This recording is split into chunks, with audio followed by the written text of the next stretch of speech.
You ready? Okay. I'd like to bring our meeting to order. Tonight I'll ask Councilman Ivory Craig to provide our invocation. Let us bow our heads. Thank you, Father God, for blessing us, for everyone in this room to be able to gather here and just try to do what's best for Mount Holly, Father. We appreciate all you've done for us, all you're doing, and all you will do. And continue to, God, bless Mount Holly. In Jesus' name we pray, amen. Amen. Thank you. Next is to set the agenda. Are there any changes to the agenda? Hearing none, I'll entertain a motion to approve. Motion by Ms. Polish, second by Mr. Moore. All those in favor, please raise your right hand. Motion passes. We have 8 items on the consent agenda. Are there any questions?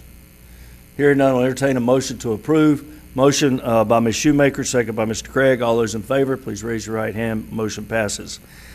First on the agenda is a presentation of a promotional video of Mount Holly nonprofit organizations from the Tourism Development Authority. Philip McGinnis. You could have just stayed up there, yeah. Right. Thank you very much for having me.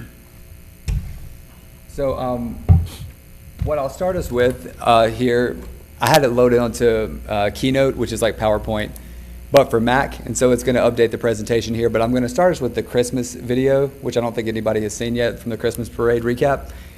And then we'll move into the presentation once it's loaded. Should be fairly quick.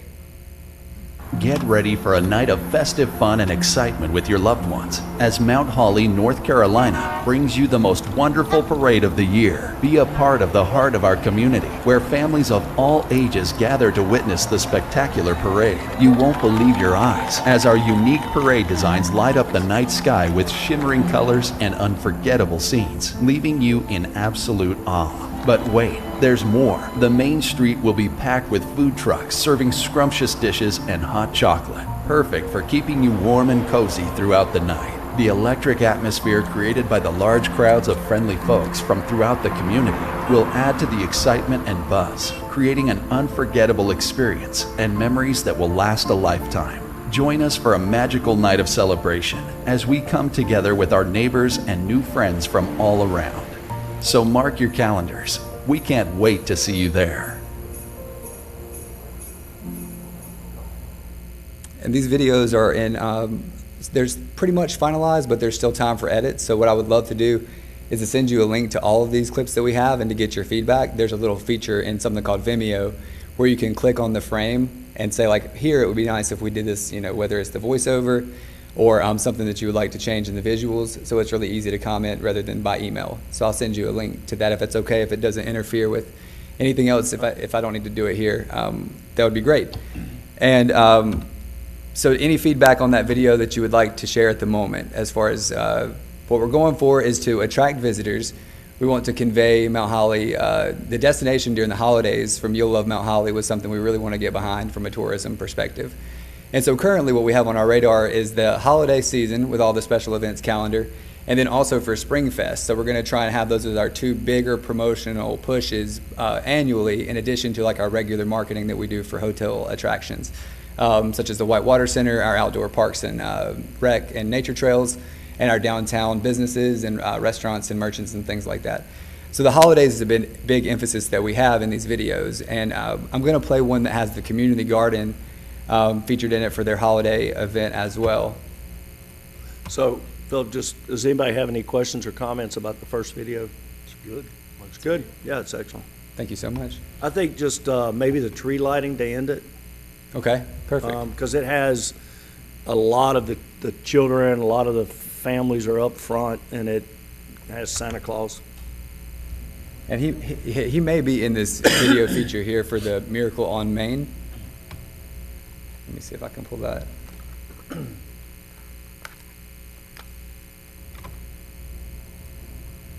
think he makes an appearance in this video. Experience the joy and magic of the season at Miracle on Main Street in downtown Mount Holly, a city alive with Christmas cheer. Witness a vibrant spectacle of live music, food trucks, and twinkling lights. From delightful shops to our magnificent Christmas tree lighting, it's a gathering of hearts in a truly family-friendly celebration. Join us and let the miracles unfold. So these short vignettes, we'll run ads like on social media and placed on what they call a pre-roll, so like before your YouTube videos. And the really popular platform that we use a lot that's been effective is gaming, so mobile gaming. So like when you go in between your ads, we can target different zip codes and different demographics.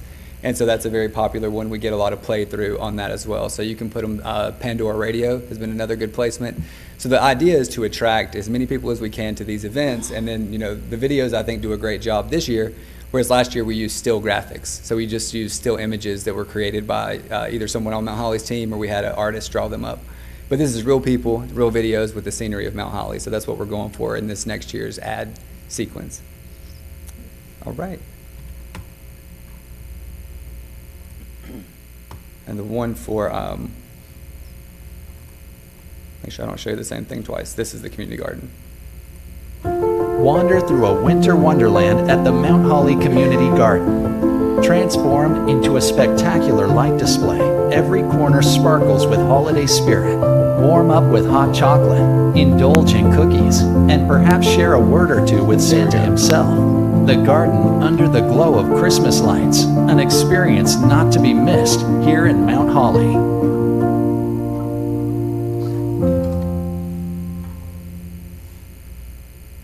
Getting through all these pretty well? Okay, fantastic.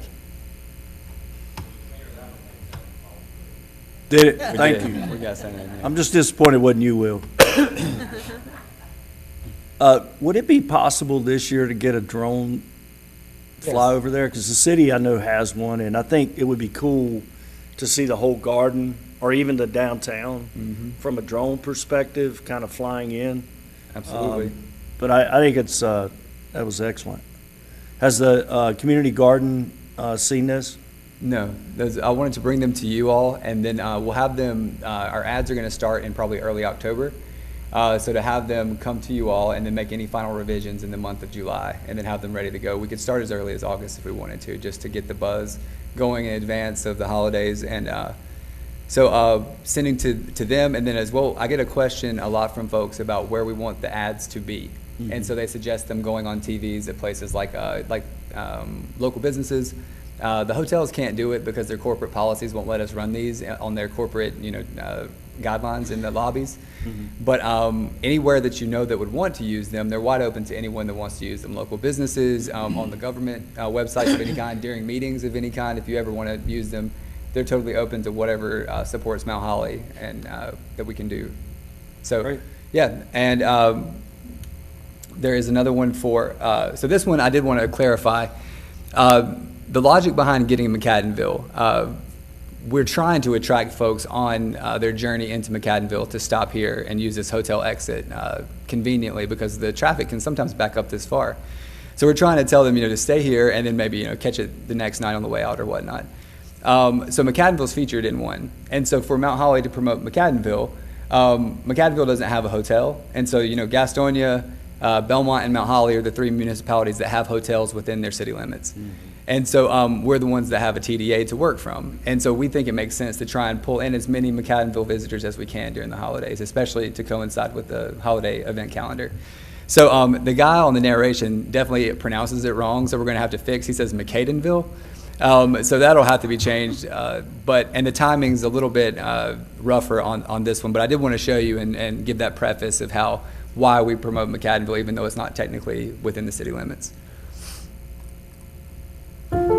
Just a stone's throw from Mount Holly lies McAdenville, the renowned Christmas town, USA. Here, every home, every street, every corner beams with dazzling light displays. A town that truly embodies the spirit of Christmas, attracting visitors from near and far. Experience the wonder, the magic, and the joy that is Christmas Town, USA. Okay. Good. I do have one suggestion. Yes, sir. That video had the Explore Mount Holly at the very end. Mhm. It was more still than moving. Mm-hmm. I like the still better instead of like kind of the camera guy moving with that. That makes sense. Thank you. Is there any other comments, suggestions, questions about any of the videos? David? Yes, sir. Are you going to do anything at the fireworks this Thursday night? We didn't have it on the schedule, but if you think it's something that we want to add into it, we definitely could. Absolutely. Yeah? Absolutely. And I'll work on that. To have a drone possibly, Okay. because there's going to be people in all different locations to watch these fireworks, and it'll be a huge crowd. That's fantastic. And do you have any recommendations of so we could have a drone and then where they should maybe launch from? And so have a camera set up at, what's the best location to view it? Do you have like a suggestion of where they should park and set up? Well, you know, there's people go up to the school, up to the middle school, at the elementary school. A lot of people, their front yards or backyards are perfect spots. Downtown, if you're down in front of the old city hall or the back of the building back there, that's a great spot. But you know, it's just, you know, for our town, for our city, it is a great show. That's fireworks wonderful. show, and there's thousands of people that will be here, and of course we'll have music. So this is a great opportunity to do a video. That's perfect. I'll try and get that one on the schedule too. And that does remind me of one thing, since I've got all of you here at one time. It's great to just kind of put this out there so you can give your feedback at any time.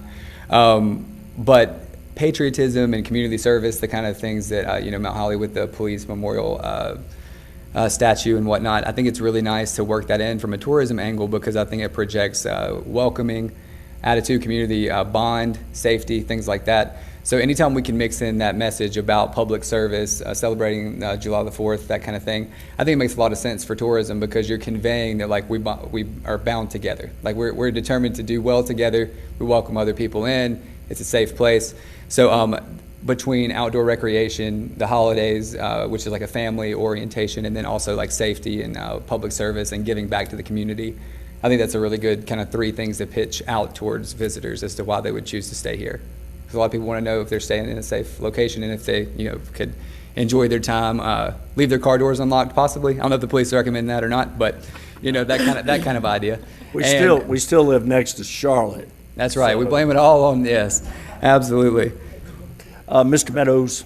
You asked about a drone path. If you were to start somewhere around First Baptist Facilios, go straight down Main Street all the way to the Methodist Church where the community garden is, and you may be able to even go further now with Firehawk Brew Pub opening now. Yeah. You're probably going to have a lot more people kind of pulling up that way. That particular restaurant is now kind of got a focus on the river, and that community garden has a pretty good turnout for the fireworks each year as well. Thank you Yeah, very another much. idea might be just, I got it while you were talking. If you started here and sort of rose up where the memorial is, especially at night, where the blue lights are coming up, and then you take that and you just sort of fly over to downtown where you can see all the people on Main Street, you can see all the lights, and then the fireworks start going off. I think that would be pretty impactful. Absolutely. Thank you. Just fly it all around the city and just, you know, see what happens. Start That's during right. the daylight hours and go until it's 10 o'clock. Yeah. Yes. No problem. You can change the batteries out. I was gonna say, yeah, very like a spare battery duct taped onto it. Hey, we have more than one drone around here, I think. We have a few, right, Brian? Yeah, we got a few. So we could probably help out if you need it. And then the last one, the holiday theme that we have here is the Merry Market. Immerse yourself in the festive spirit at Mount Holly's Merry Market. A charming blend of tradition and festivity, Merry Market brings together local vendors showcasing unique Christmas-themed creation. Support our small businesses and find perfect holiday gifts, all while soaking in the joyous atmosphere. A quintessential start to your Christmas season here at Mount Holly.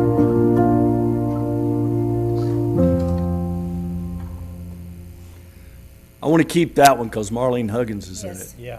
She passed, and that would be awesome to have her in that. Totally. So with the rest of the nonprofit updates, I don't know if this is best for you all, but because of the formatting, I'll probably just take a moment and try and reformat it. I could, you know, present at the end, or I could come back. What I would love to do though is I can send it to you and you can comment just like I was saying on these other videos. That's going to be really easy. I wrote down the comments you gave me, but you could actually type them in and like peg it right to a specific thing that you'd like to highlight, or for you know, recognition is a good thing or something you'd like to change. So I believe that covers the holiday deliverables, and I was glad I got the opportunity to share with you the ideas that we're going for and how to promote them and why.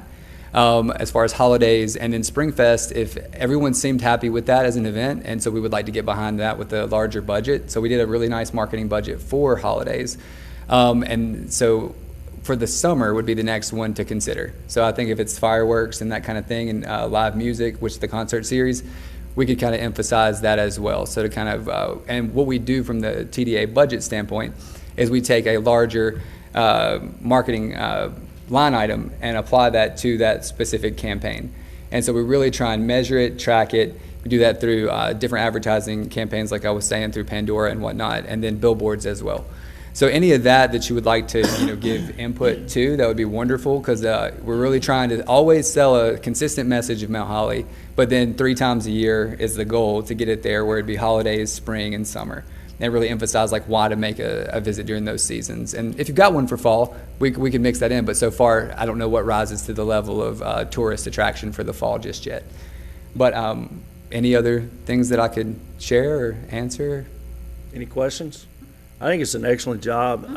I think I've observed a lot more activity from the TDA and involvement, and I know it's part of what you guys have planned, but I really appreciate the support you're giving our merchants and our downtown and citizens. What you're doing is great. Thank you. Yeah, I was actually at the Shield Museum for a few years as their marketing director, and I feel similarly blessed to be part of Mount Holly, because when I got to the Shield Museum, not a lot of it had been converted to a digital presence. It was around 2015, 2014. And so I really just kind of flipped the light switch on, and everybody said, wow, the internet really loved what I did for the Shield. And I feel like Mount Holly has a similar way for tourism, is I've got to kind of just shine the light on what was already so great about the place. And so it makes me look good, but it's really a good story to tell, and I'm happy to be able to tell it. And anything that I can do to align with what your vision is for the city, I'm happy to help. And I will send these videos in an email, and I'd love your comments. If you had time in the next week or two, that'd be fantastic. Okay. Yeah, but, well, you can provide your input after the meeting. I'm sorry, but only Will Chris was allowed to say something about Santa Claus. Don't get the idea it's an open forum tonight, but we love your input, so I don't want to cut you off, but. That is correct, yep. But obviously Philip will be available. He'd love to have your input. Thank you. Totally. Thank you very much. Thank you. Thank you. Okay, next is a presentation of facilities condition assessment at 131 South Main Street, and I'm going to call on Gary Brinkley to introduce Creech and Associates.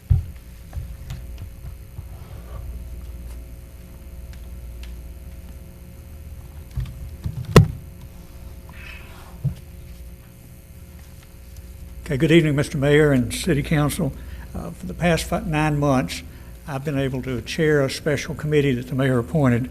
There were 5 citizens: Bobby Melanie Black, Rodney Williams, and Richard Brown, along with Mr. Meadows and Mr. Craig, and several representatives from the city staff.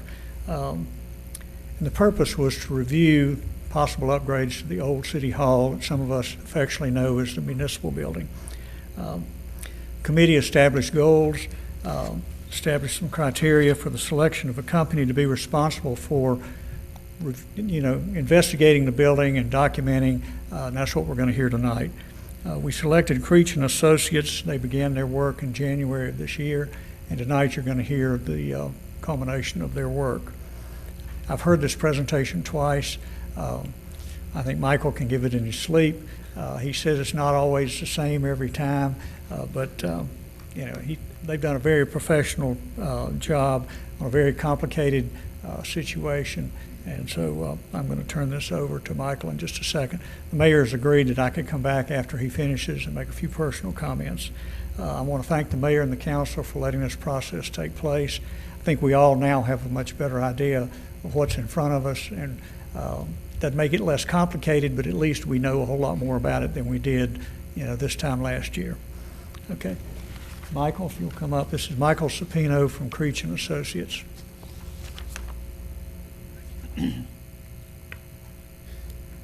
Good evening.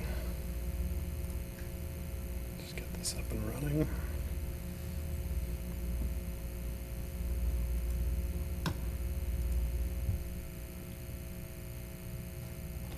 Okay. Thank you, Gary, and thank you, council, for allowing us the opportunity to come here and present tonight. We are going to start off by looking at some of the major milestones that got us through the project and got us to tonight.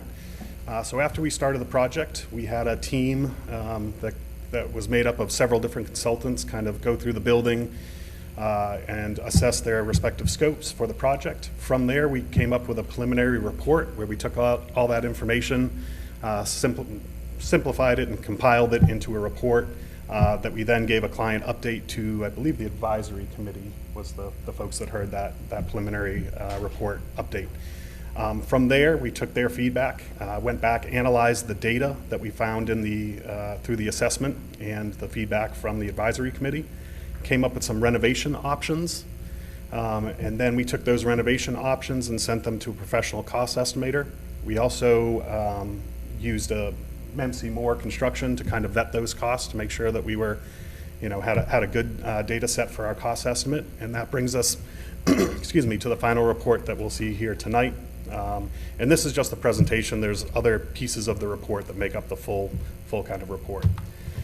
So some additional client review touch points that we had back in May 26th. We did another presentation to the advisory committee that was really the first look at what we're going to see in tonight's presentation. We then had another presentation June 13th to the Historical Society. And then we took all of that information and created the final that you'll see here tonight. So real quick background on the building. I know some of you are familiar with it, others may not be.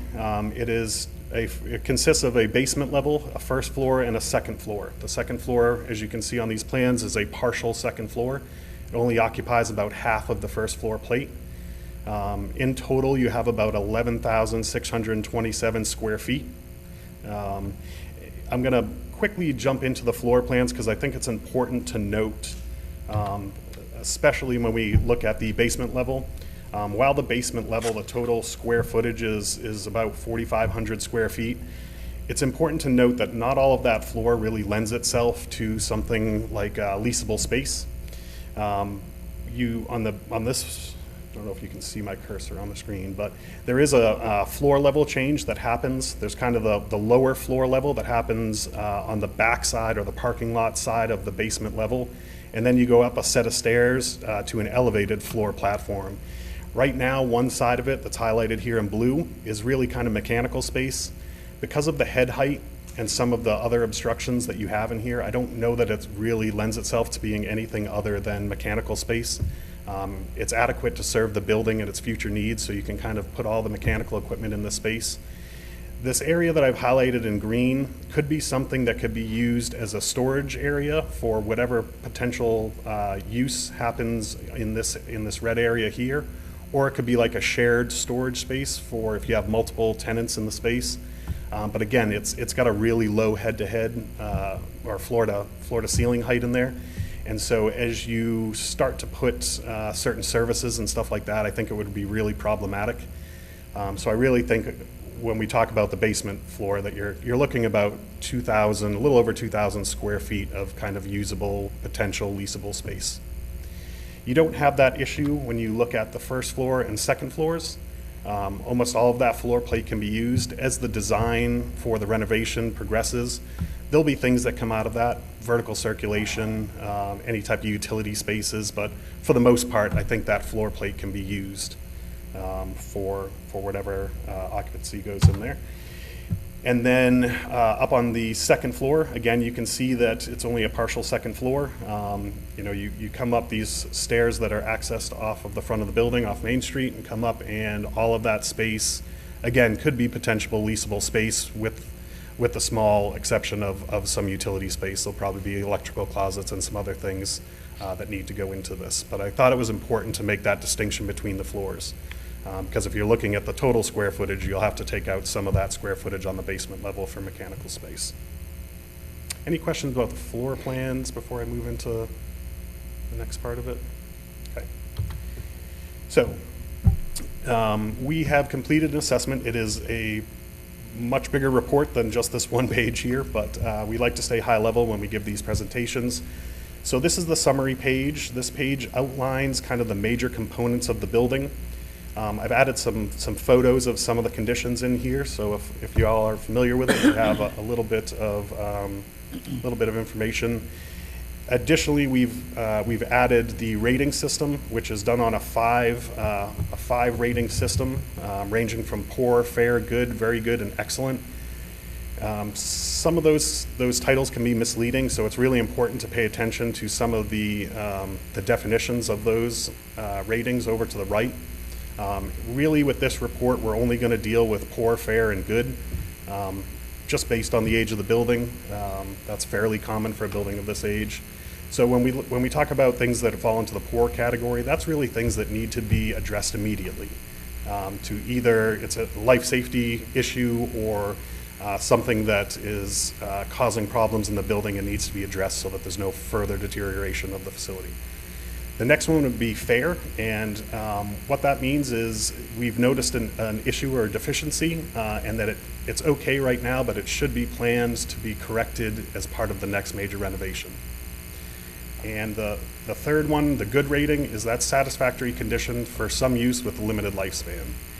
The other important thing to point out on this page, the summary page, is that these are grouped in they're kind of an average, right? So, for example, the structural condition of the building for a 1920s building, it's in very good shape, but there's some serious things that need to be addressed pretty quickly with it. And so when you take that average, that's why you see it kind of coming in at good rather than say very good. And that's the case for several of these categories here. The other thing to point out is that the associated costs that we've extracted from the full report, these are just major items that we've taken from the report. This is not representative of the total renovation costs or the fixes to some of the deficiencies that were identified in the assessment. Any questions on the assessment piece of it? Okay.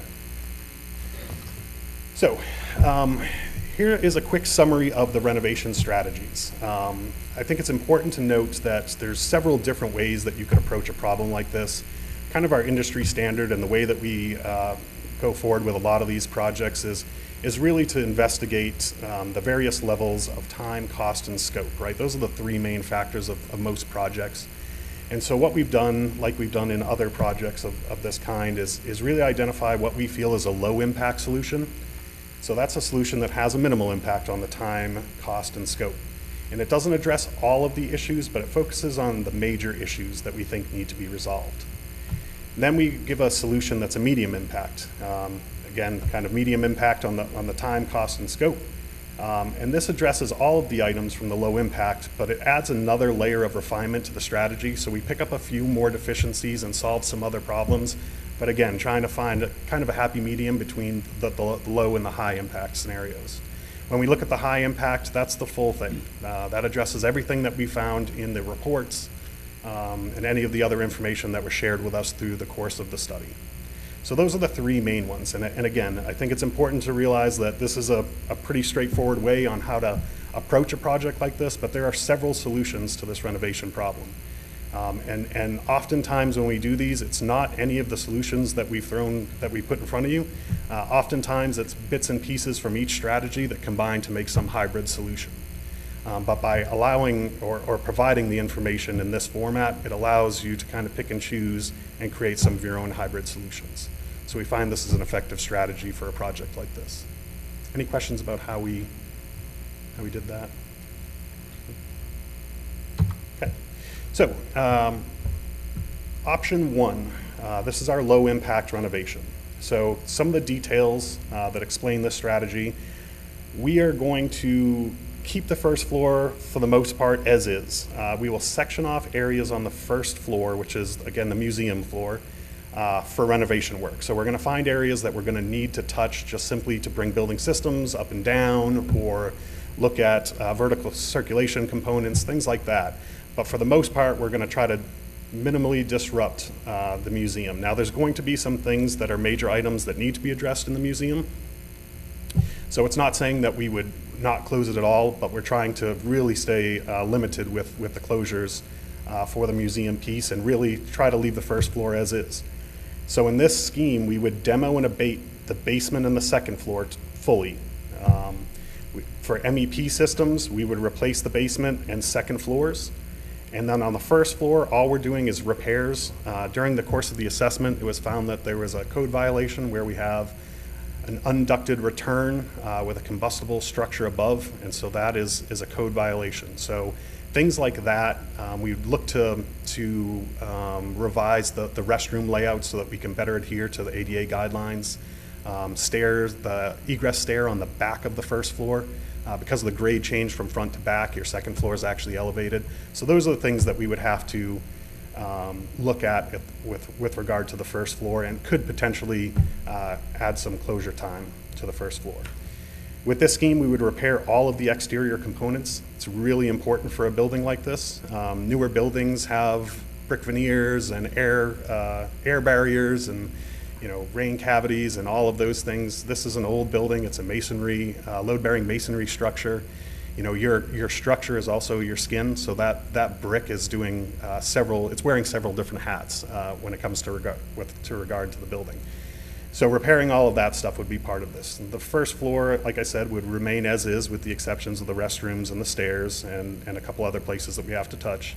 The important thing to remember about this scheme is that the shell space we would be left with a shell space on the basement and second floor.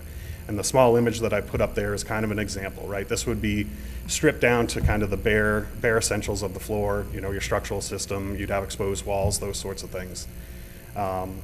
So as we start looking through these schemes, we often think about the pros and the cons to each scheme. So some of the advantages, and this is not all of them, this is just kind of what we've come up with. Some of the advantages are minimal interruption to the museum. It is the least expensive option of the three that will be shared with you tonight, and it's also the shortest schedule because it has the minimal scope.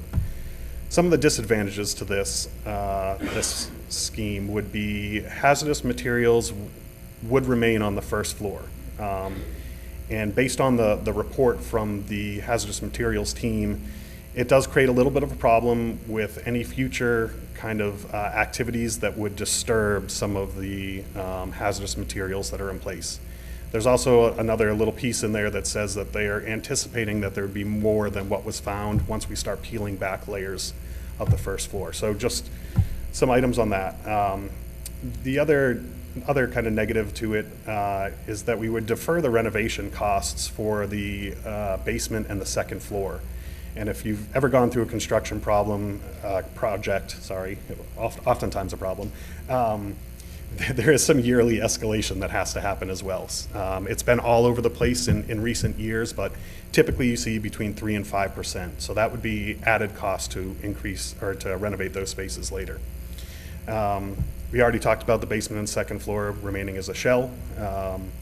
There could potentially be some additional disruption to the museum because we're not dealing with some of the hazardous materials that are there. Anything that happens down the road that would require them to, say, tear into a wall or renovate some piece that has some demolition is going to cause some additional delay. It's not necessarily regulated because of what they found, where it's under 1%, especially with regard to the asbestos category. It's not regulated by the EPA, but it would be regulated by OSHA, which means that there would be air quality monitoring that would have to happen if there were any type of activities that would disturb that. So the last piece would be the additional cost for temporary construction measures. We're not talking about a whole bunch of money, but we would have some additional money to section off the areas that we're working so that we could keep the museum operational while we were working in these select areas. And this would not have any option for a return on investment, right? Because we're leaving the shell spaces on the basement and second floor. You're not getting anything ready for occupancy on those floors. So that is another kind of drawback to this scenario. As we look at the costs associated with this, I've listed out a lot of the different items that fall into these categories, but we tried to break up these numbers just for the ease of tonight's presentation. When we look at exterior renovation costs, we're looking at about $225. When we look into the basement, again, it's going to remain as a shell space, so it's really demo and abatement and some MEP repairs. You know, when we talk about these shell spaces, for building systems like mechanical and electrical, we'd run kind of main lines up, and then distribution lines would not be installed at this time. You'd wait until you had a better idea of what you were planning to put in the space to do that. So really kind of minimal stuff. We want to kind of maintain the asset, is really the tagline for this particular option. So on the basement level, you're looking right around $300,000. When we talk about the first floor, again, this cost is even less than the basement and second floor, because we're really just going in and doing those major items that we talked about previously on the first floor. So that comes in around $250,000. The second floor is at $158,000, and again, left as shell space. So kind of back to that picture in the previous slide, just kind of bare bones. And again, with it being only half of the square footage of the first floor plate, you can see the costs reflect that. So your total probable construction cost for scheme renovation option 1 would be about $937,957. And that is just construction costs. Later in the presentation, we'll talk about what makes up a full project budget, but right now we're just going to deal with the construction costs. Any question? Well, actually, let me just quickly, before I ask for questions, touch on the schedule. Here you can see the schedule. There's a very detailed schedule that kind of was the basis of this simplified schedule. But really you can see kind of how we're breaking up the time. We have some time in design, there's some pre-construction and procurement, you know, getting your contractor in place, submittals, all of those things fall into that piece. Then the actual construction duration, and you can see we've tried to take our best guess at some of the closures that would happen on the first floor. There's kind of a burst of it in the beginning as we set up these temporary partitions and look at some of the items that need to be addressed on the first floor. And then we could potentially open that floor back up, and then there'd be another short burst as we look at replacing the back stairs and the egress component for the first floor. Demo and abatement, happens in that 2-month span, so that way we don't have any crossover from floors from basement and second floor.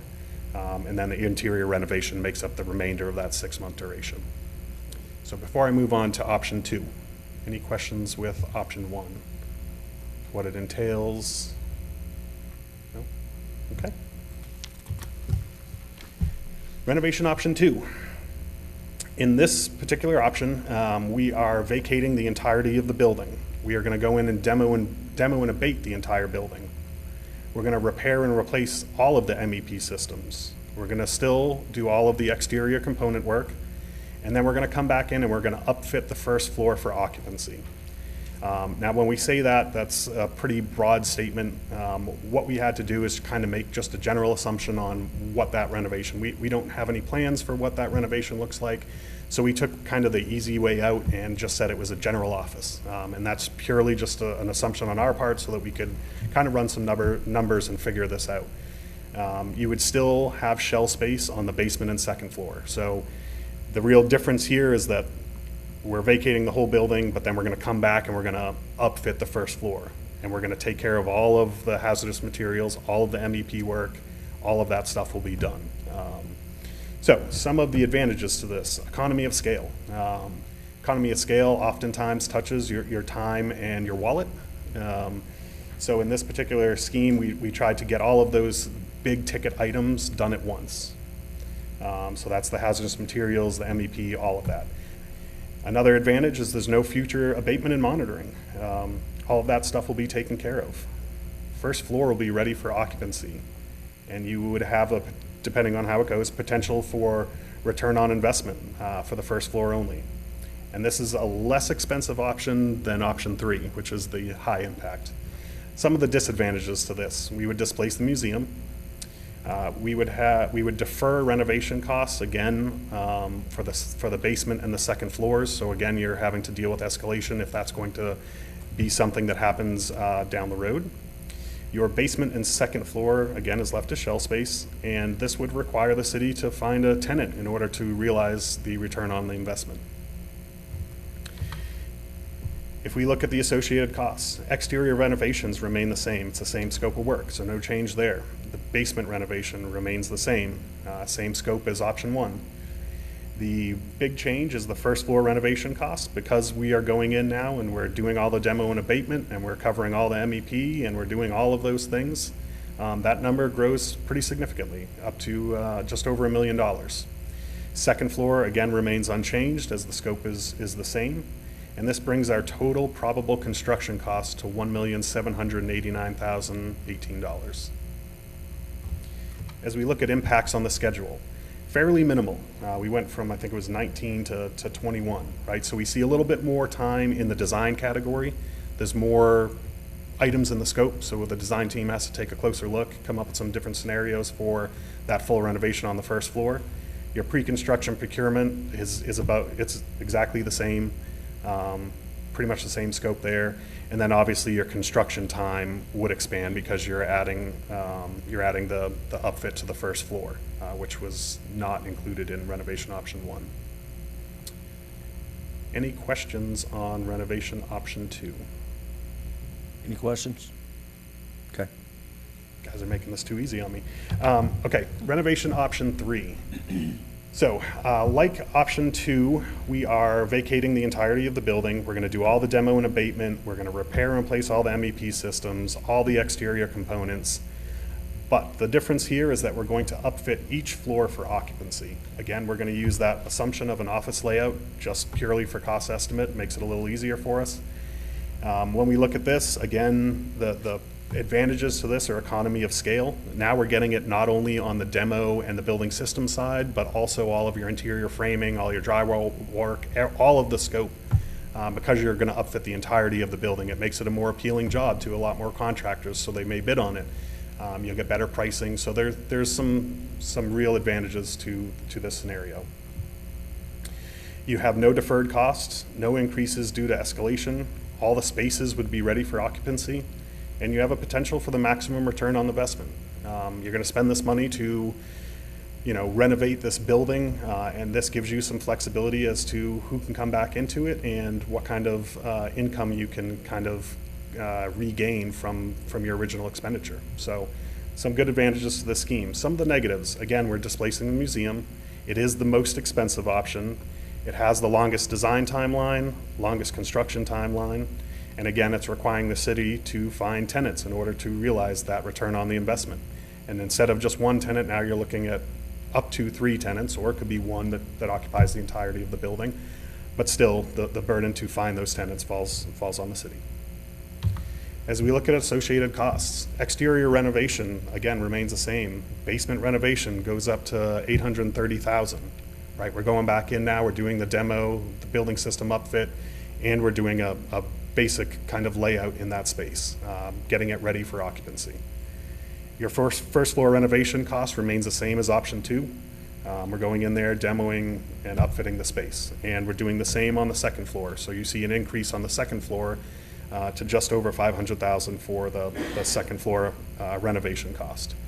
So now it brings our total probable construction cost to $2,724,603. As we look at its schedule impacts, fairly minimal. Again, this one really falls into the category of having that scope that we can now allow to touch all of the parts of the project. So we get some efficiency in time.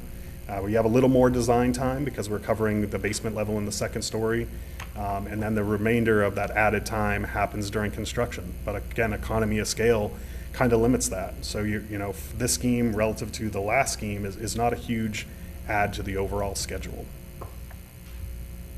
Before I move on, renovation option 3 questions. Any questions, council? Okay. Okay.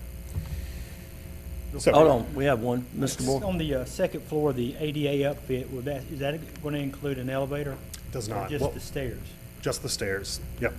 We'll talk at the end of the presentation. I've put I put a slide together that deals with the elevator. It's a tricky little bugger in this project. And so we'll go through some of the costs associated with it and then some of the realities of locating an elevator in a building like this. So we'll cover that. And that when we look at that can be applied to any of the schemes. So it's kind of a standalone piece. Okay. So we were asked to provide recommendations. when we look at these three schemes here, we, based on the study scope, so the things that we were hired to look at, our recommended option is option 3. Not just because it happens to be the most expensive option, but because in our mind it solves all of the problems and sets this building up for continued success for the city, right? So again, it's because we're going to do complete abatement, right? All hazardous materials are gone. There's no future disruption or incurred liability for the city. Full replacement of all the MEP systems. You know, you have all your systems that are done together. If the city utilizes some type of building automated system where they can control all of those things, that can all be done at the same time. All your warranties start at the same time. There's some real advantages from a building system standpoint. It's your potential for maximum return on investment because you're doing it all at once. And we talked about the advantage to getting all of that stuff done together and the economy of scale. You're really only adding 3 months to the option 1 schedule, and you're coming out with a fully renovated building that's ready for occupancy on each of the levels. There's some realized cost savings, obviously, when compared to the phased approach. You don't have any escalation, and again, we already talked about the economy of scale. There's also some advantages that we kind of fall outside of the box here. You have the potential to obtain a tenant while in design and share the renovation costs, right? So it's fairly common practice to get tenant upfit costs when they sign their lease. And so that's something that the city could pursue in order to offset some of their renovation costs and their out-of-pocket expense. And then future design and engineering could provide some additional cost savings, right? We talked before about how we made some assumptions on what the renovation would be. Nothing's really set in stone, so our cost estimator had a very difficult time kind of putting those numbers out. So as you kind of define the scope more and give the cost estimator some more information for him to work off, that number could go down, could also go up. But that's an item for later. Any questions about the 3 schemes and what we see as advantages and what led us to the decision for option 3? And again, purely based on our study scope only. I'm sure there's lots of other things that go into it, but we can only kind of comment on what we're. Can you explain just briefly, I know there's been some question about liability, and option 2, for instance, there seems to remain liability for the city at that point. Is that true, or is it just in number 1? I think it would just be in option 1. Because you're not doing abatement activities on the first floor. Correct. Yeah, we're leaving the first floor as is, with the exception of those few areas that we're going to touch that are really kind of needed to do the work that we need to on the first and second floor and address the major components in the first floor. And what liability does the city have if we take option 1? What would happen potentially?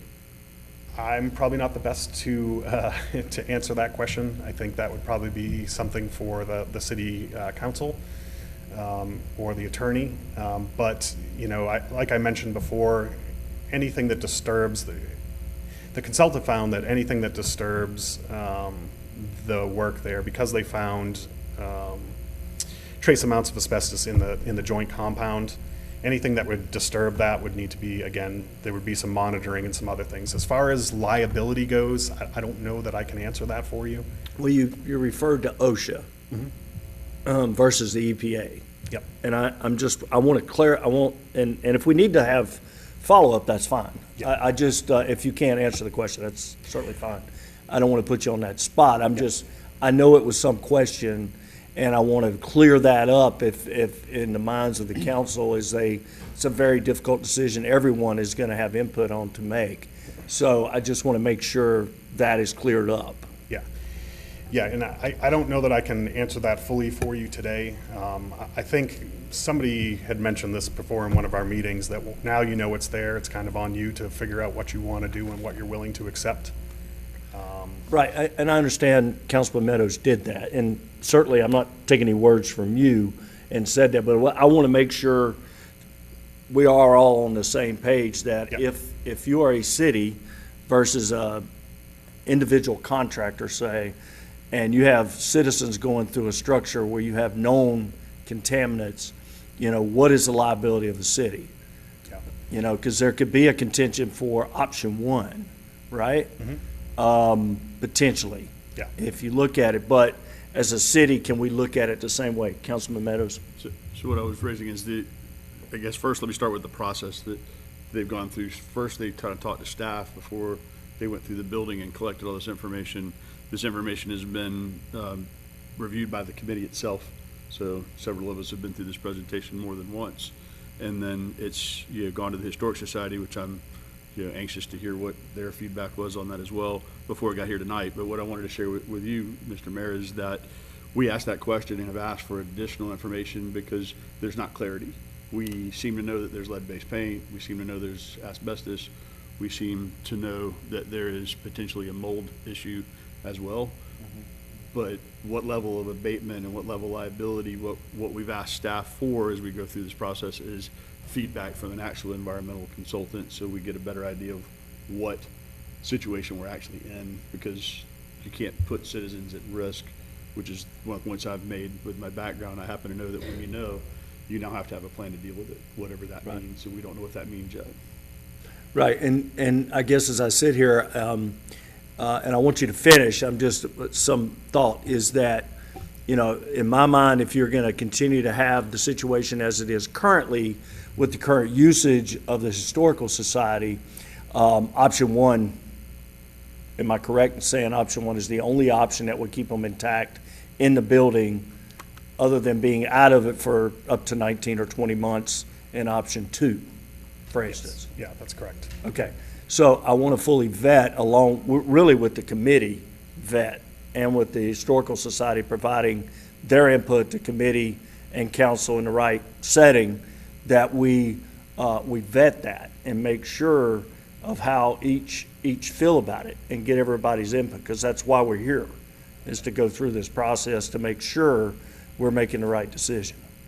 Absolutely. Thank you. That makes sense. Okay, so earlier we kind of touched on the total project budget versus just construction budget. We've created an example here that just kind of walks you through all of that.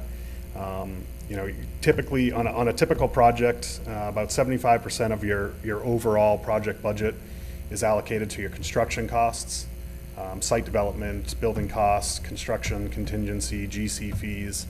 The other 25% of that is really in soft costs, and so that's fixtures, furniture, equipment.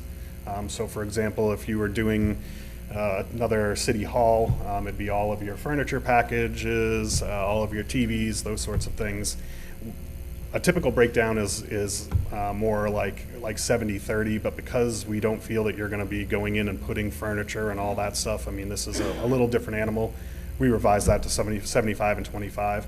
But the soft costs do include your design fees, your owner contingency, permitting, special inspections, material testing, all of the normal things that come along with a construction project. And so if you add those two numbers together, you get 100% of your project budget. So if we took option 3 as kind of the example, and we added our soft costs of $681,000, you'd be in the ballpark of right around $3.4 million. Some additional things, just as we were working with the advisory committee and some of the other staff members, there's some other things specific to this project that you would have to consider in certain options, renovation options. So moving and storage expense, if you were to move the museum out, what does that moving cost? What are your storage expenses? The city provided us some information on that. We came up with a ballpark of around $50,000 to move and store them. So again, you add that to your total project budget, and now you're at $3,452,000. So just some other things to consider as you think about the total project budget for this. And I had promised that we would talk about the elevator. The elevator is tricky. Some of the details with the elevator. Placement of the elevator is problematic. The floor height changes in the basement and the partial second floor make locating an elevator a little difficult. We looked at a couple different areas that we could potentially put one. We also looked at the exterior spaces. Unfortunately, the side alley is not part of that parcel, so you wouldn't be able to put it there.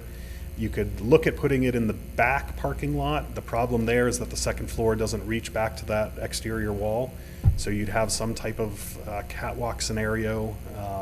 If you put it internal to the building, you know, we can get you to the elevated floor, but because that floor change happens outside of the second floor envelope, if you put it if you put it on the lower level of the basement floor, you'd miss the second floor, and again, you'd have to create some type of connection up on the roof to get to the second floor. We even looked at options where you could, you know, is it one elevator and a lift that goes in that could kind of bridge the gap between those.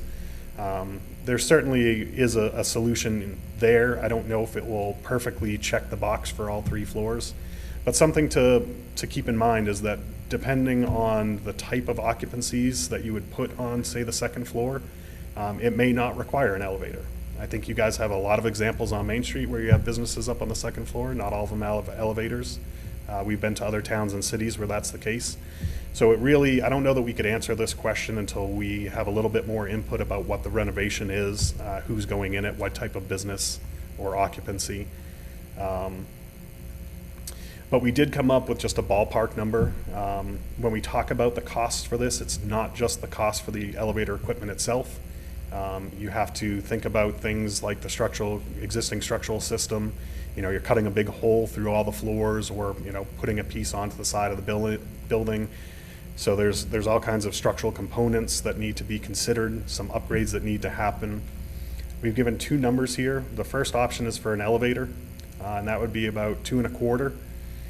When we look at another option as a lift, you know, you could potentially do a lift that serviced the first floor and second floor, and then you could even think about a lift down on the basement level. But you have an on-grade entrance from the rear of the building for the basement level. So I'm not sure that you would necessarily need it. It really depends on, you know, is it one person that's occupying the entirety of the building? Are you breaking it up into separate occupants? And then what are those occupants types that really come into play here? And that's why I said there's no real good answer for the elevator. The most we can do is provide some cost information and then just let you know some of the issues with trying to add an elevator into that building. Not that it can't be done, but it is complicated. Ms. Shoemaker? This might be a dumb question, but what is the technical difference between an elevator and a lift?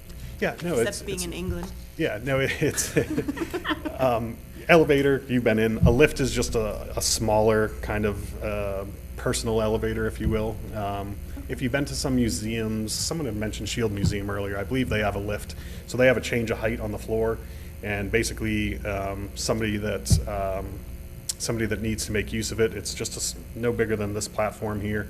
You kind of go in it, there's a little gate that closes, and it just brings you up. So just a less expensive and less, it's much easier to incorporate a lift into a building than it would be an elevator. So we wanted to throw that number out too, because I think that can get you closer to adhering to the ADA guidelines if you went with something like a lift versus a full-on elevator.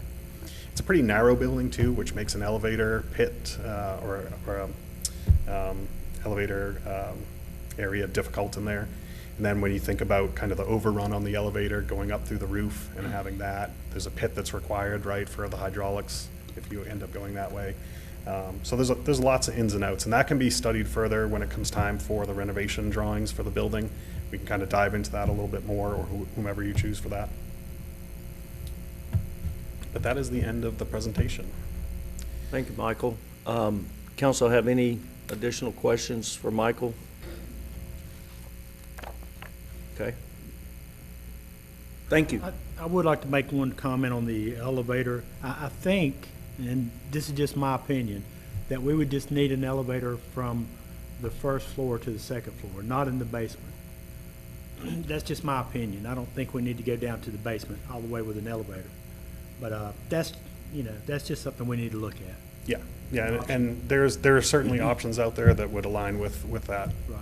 Yep. Okay. Thank you. Gary? Gary, you also dropped that paper right there. Yeah. I don't need it, thank you. I told you guys this was complicated. It's very complicated. This building obviously was not built for with renovations in mind. You know, in the 20s, they built it. I understand, I think in the early days, it was a department store. It later became the headquarters for A&E, and then I think in the late 60s, it became the City Hall, the predecessor to this complex. Vacated in around 2008 or something like that, I think. So anyway, very complicated and very interesting to figure out. And I think Michael and his associates have done an excellent job in trying to break it down. It's not less complicated, but at least we know what some of the issues and components are. So I've just got a few brief personal comments, and Mayor, I appreciate you letting me talk tonight. I doubt they're certainly not paid people. I probably spent as much time involved in this effort. You know, I haven't been paid $1. Michael and his guys spent a lot of time, and they were paid. I wish I'd been paid. But I was going to, some of you don't know this, I majored in computer science way, way, way back when, a long time ago. And then I got an MBA. So I personally thrive on facts, on logic, and data. And so I've tried to apply those principles and trying to figure out, you know, how to make sense of this. There's one item that somebody brought to my attention that I thought was kind of interesting. You know, as Michael has alluded to, you know, one of the premises here is to create rental property. And as I thought about it, I thought, you know, I had to wonder, is it really appropriate for the city to be in the rental property business? Because then you're now competing with all the other landlords that operate in the downtown space. You know, the city has access to leverage, you know, perhaps better funding, and not to mention the property owner, the city, does not pay any city taxes or county taxes to itself. So there's some fundamental advantages to the city as a landlord that in our small market, you have to wonder, you know, does this make sense? You know, we're competing with our own citizens.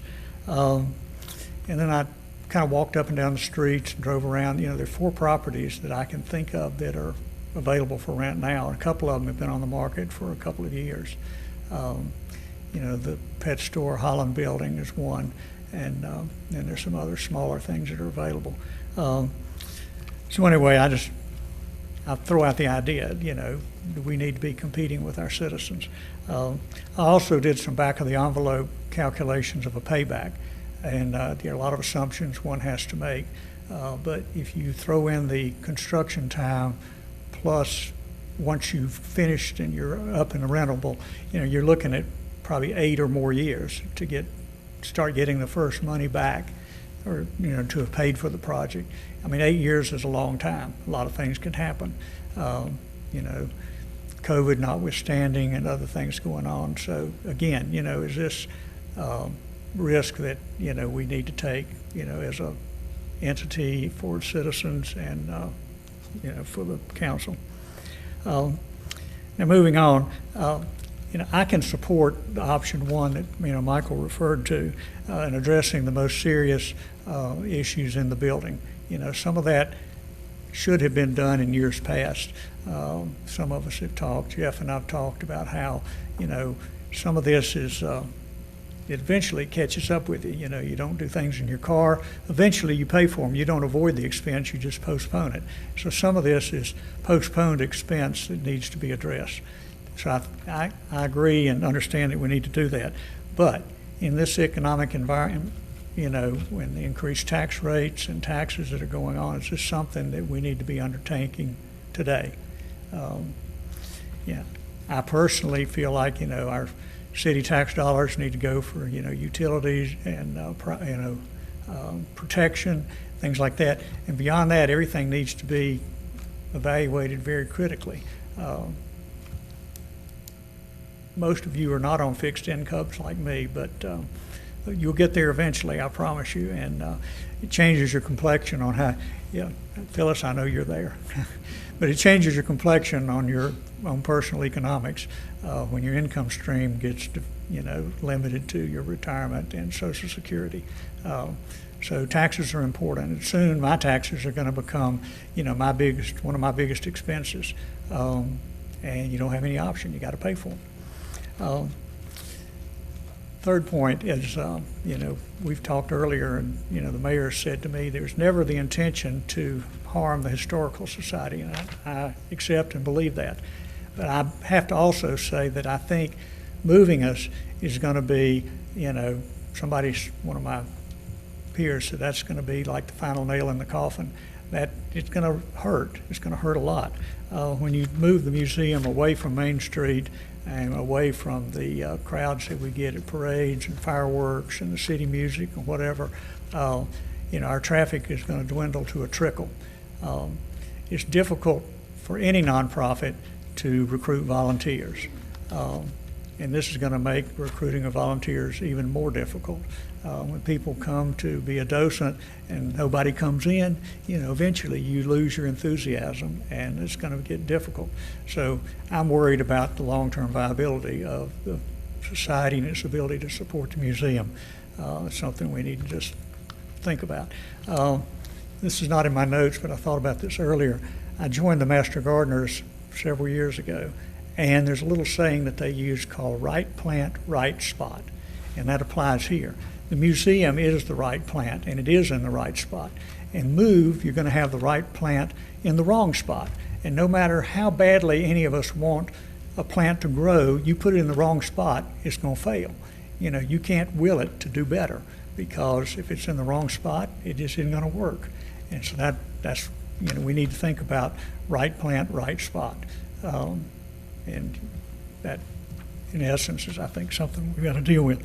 And then to conclude, I want to go back to some advice given by former Mayor Bobby Black. He had a little recognition dinner several months ago and gave some concluding remarks, and one of the things that stuck with me that he said multiple times, he kept saying, listen to the citizens, listen to the citizens.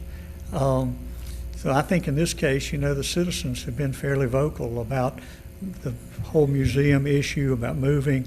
There have been emails, text messages, all kinds of ways they've expressed themselves. Many of them are here tonight. And so there are a lot of people that fundamentally believe we need to stay where we are and not move. And, the reasons, or at least some of what I have said, and there may be others that other people would express. So that's all I have to offer tonight. Is that all? Yeah, that's it. That's it, Gary. Thank you. I appreciate the time. Thank you. I don't think we'd be here tonight if we weren't listening to the citizens. We have stopped the entire process to listen to the citizens. So I think that the next step is to listen more. How does the Historical Society, our committee, work together to make a recommendation on moving forward? The reality is of what we've seen tonight. We are going to work together to the right solution. And paying for $1 million to $3 million is still got to be done one way or another. So we can do $1 million, or we can do $2 million, or we can do $3 million. It's still going to impact your taxes. It's still going to impact the cost, regardless of what we do. So it's a tough decision. But I just wanted to make that comment based on your comment, because if we weren't listening, we wouldn't be here tonight, listening to you. So I appreciate the input. I appreciate the partnership. I appreciate you donating your time and everybody else's that is passionate and gives all of their time. So, to move forward, we've got to work together for the right solutions. The city's not going to dictate anything. This is, how do we move forward together? That's the best way to do it. So, yep, Mr. Meadows. So having been intimately involved in the process, what we've come to at this point is more questions, actually. As the committee, one of the questions I have is, how do we pay for this with any of the options? Whether you do option 1, 2, or 3, it's 1.4 million, 2.4 million, or 3.4 million. How do you pay for that? Which leads to a question of, what is the building value in those giving scenarios? What are you creating as far as value goes? And value doesn't necessarily mean for sale. Value oftentimes means, how do we carry it on our books for our bonds? So there's some other things for a city asset that are in play here that that benefit the city as far as ability to borrow, which has been mentioned.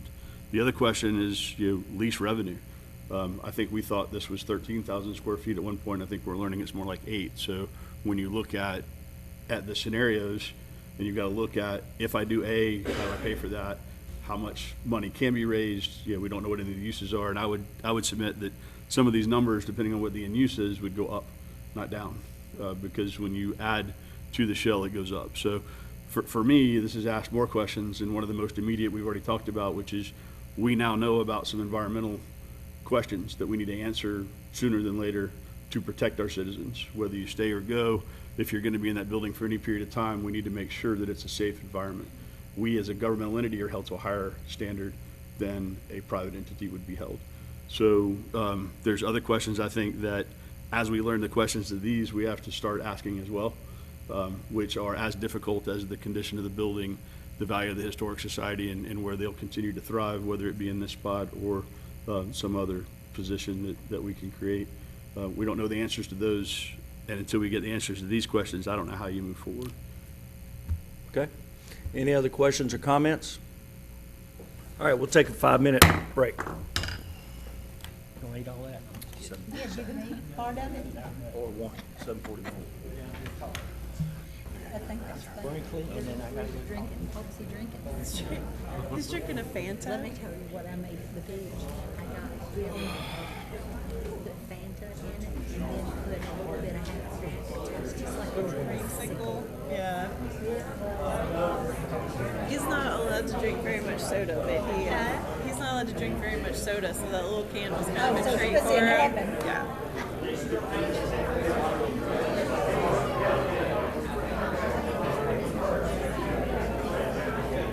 Yes, sir. Good seeing you, too.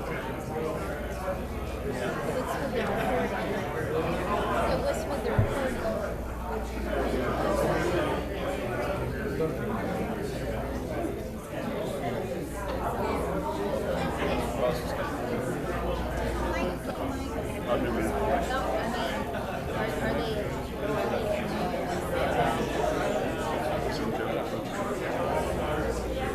You know how that goes.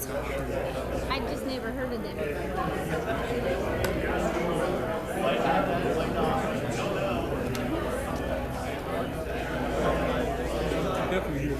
Oh, I know. I mean, they're packing up the It was either that or the city manager hiring process, but it's clearly that because they're packing up and leaving. It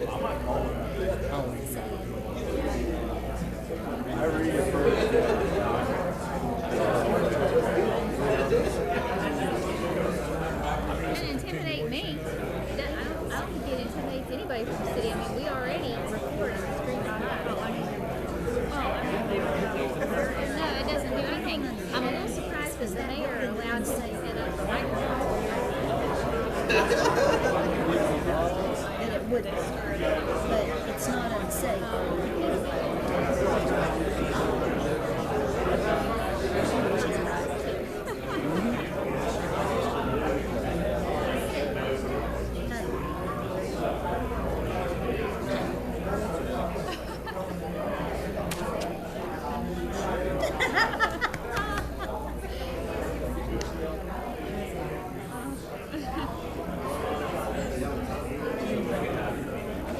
I just never heard of that company.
fan, but I was like.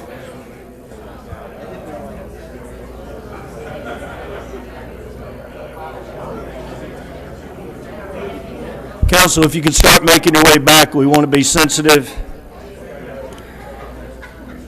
of Ms. Gardner's time. So if we could start making your way back, it'd be great. Hey, Chief. I'm great. I was at Hoare, Alabama.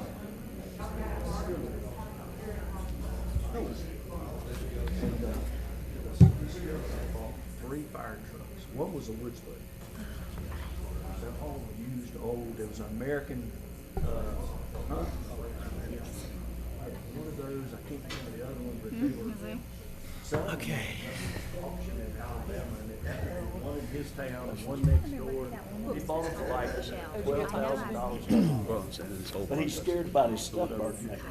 So he said, by the time you get out to where he is, I know. I knew what you were. I mean, it's got to be 20 miles. I just told Bobby yesterday. Oh, yeah. Yeah, he was. I think Why didn't you just put a sprinkler Yeah, bought a system house for in? me. He came and got me his Corvette. All right, we're ready. Let's get back going.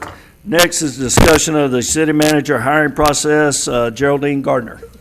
Thank you, From Mr. COG. Mayor. Thank Good evening, members of council, Mr. Jackson. Geraldine Gardner, Central Carolina Regional Council. Very pleased to be back here in front of you this evening to continue our conversation about your manager recruitment process. We appreciate the opportunity to work with the city on this very important decision, and tonight we're going to cover a few items. First and foremost, we're going to walk through the process, kind of go a little bit deeper than what we had briefly talked about last time I was in front of you. And I've teed up some options for you all to consider in terms of specific stages of the process, who's involved, to what degree do you want to use different assessment and evaluation tools in the process. And then we're going to turn to an update on the first phase of activities. Since I was here, we've been working with Mr. Jackson and your HR director to start the ball rolling on a few of these items so we can kind of get this process underway. I'm going to give you an update, present to you some of the information that we have, and then give you a few days to digest it on your own, and then we'll circle back and finalize some things. I recognize there's a lot going on tonight. There's probably a lot of information you're going to get, so we'll be sending you this information via email, and you can kind of take your time and get back to me with some more specific comments. Any questions about what we're going to cover? All right. So there are 5 phases to the recruitment and the selection process that briefly this covers what I went over last time.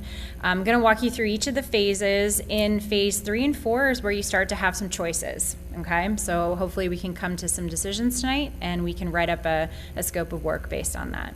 So the first phase, which we're in now, is really the preparation. So part of this that we'll return to this evening is the position description and review criteria, the salary range, the advertisement, and we talked about this last time, kind of the importance of marketing this position as a really unique opportunity, a unique leadership opportunity in the region.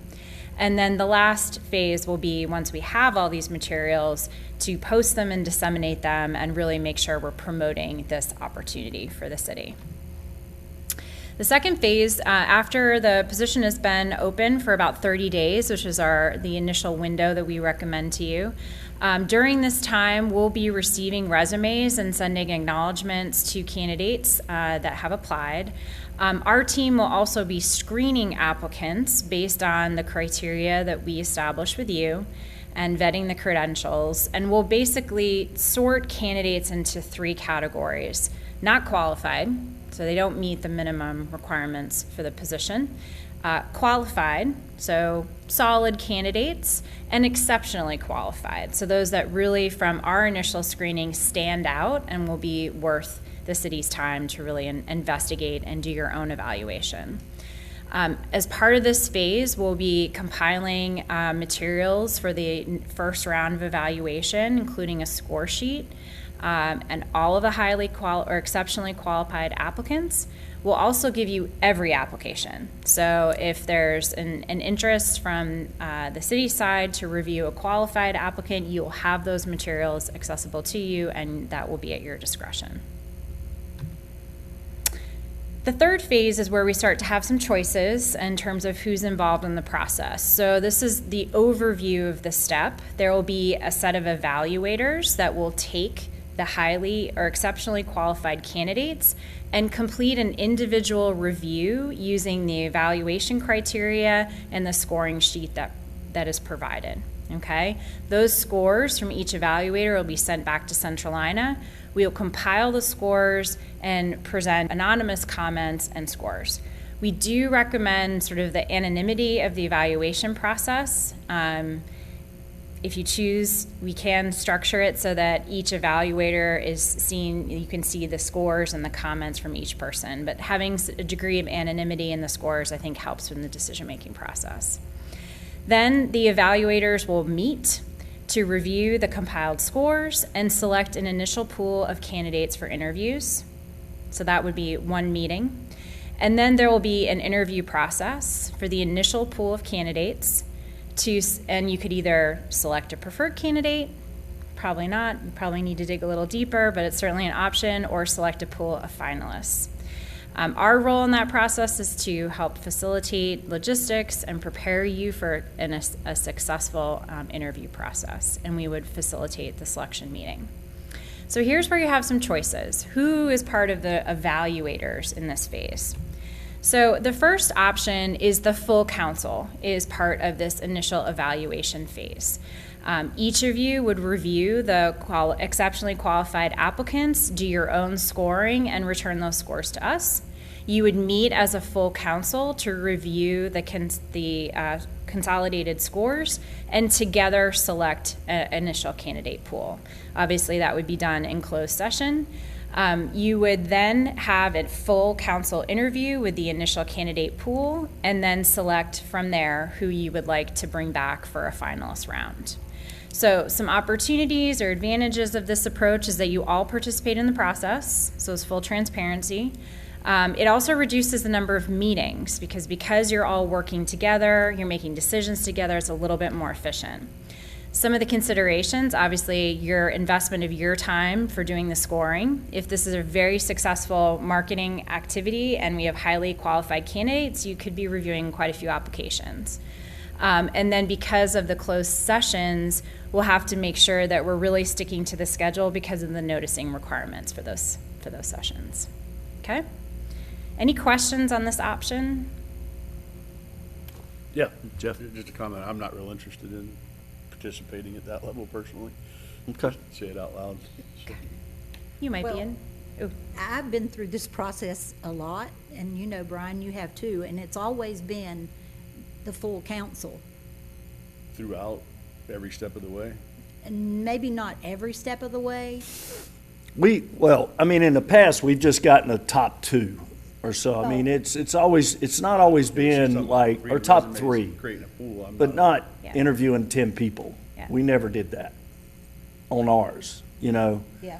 So, let's. Let me go to the second go to option, the second one, and that that'd be might great. help some of this. Okay, so the second option is that you can form a selection committee. So that could contain individual council members. There's also the option to involve Mr. Jackson or your HR director in that process. The selection committee would review and score the exceptionally qualified candidates. They would meet to review the scores and make a recommendation to the full council. So then you would meet as a full council, review the committee's recommendations, and decide who you'd like to move on to the initial pool for interviews. We recommend at least the initial interview stage, since you want to move through the process fairly quickly, that you do a full council interview at that stage. It's just a little bit more expeditious. You all can see from a full transparency perspective the pros and cons of the candidates, and then we can dive a little deeper in some other types of assessments to narrow it down to a finalist. So obviously some advantages of this approach is that you could add other perspectives into that initial screening. It's less of your time. But it would be an additional meeting. So it would be an additional session for the council to come together and receive the recommendations from the committee. And of course, there's lots of permutations of this that we can design, but these are some two options to start the discussion from. Is there an option 3? No. So. We can create an option 3 tonight. Well, here are my thoughts on it. I think that having 2 representatives of council, but I think we absolutely need members of staff, because the staff is who is going to work with the city manager every day, and they need to have input on the hiring process, is my opinion. I think we had 2 members of council, staff would come up with recommendations. We'd look to Danny to say, hey, here are the 3 people from staff I think would work, and you guys collaborate. And then they recommend to the council the 3 top candidates. And then that way, everybody has input. I think where we have fallen short in the past may have been the interaction with subordinates versus council, where maybe we didn't make the right decision at one point and one decision. So I'm saying now I've nailed it home on what I'm saying. So what I'm saying is to really try not to go that direction, because we had a known quantity in Miles. We had a known quantity in Danny.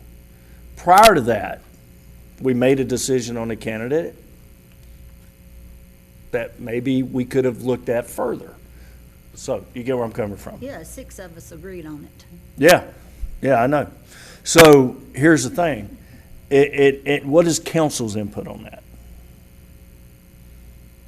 I've already said I'm more comfortable with the second option of somebody else kind of doing the heavy lifting and bringing us the final group, because I know what goes into having to go through resumes, and I just being honest, I don't have a lot of interest in spending that much time creating a candidate pool personally.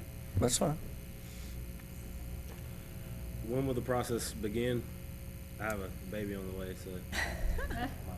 We'll let you out when the baby delivers. I mean, What have something to do in the hospital? It would be, hold on, I have a slide here. We'll The FaceTime. schedule. No thanks. It'd be in early August. Oh, you're good. so you want to be on the committee? Is that what you're saying? I mean, yeah, why not? Okay. I'd Well, like to be on That'll it get him too. away from. Well, of course, the everybody benefits would. of Changing. Well, I'm This is a- retired and I can come to meetings anytime. Right. I got you. It's well noted. I can't have 3. You know what I mean? You got one. We said we can create a third I option. already have one to come up to me and want to be a part of the process. That was Lauren. So now it creates a problem. We talk about it. We'll talk about it. David? I was just going to say, I think that's a good beginning with staff. I really think the staff needs to be involved with this in the beginning to narrow it down. I was on a committee back in the, I don't know how many years ago it was, but we were trying to select a recreation director. And we spent 20 hours, this committee, on candidates. And then the one that we got was only here for maybe a year and a half.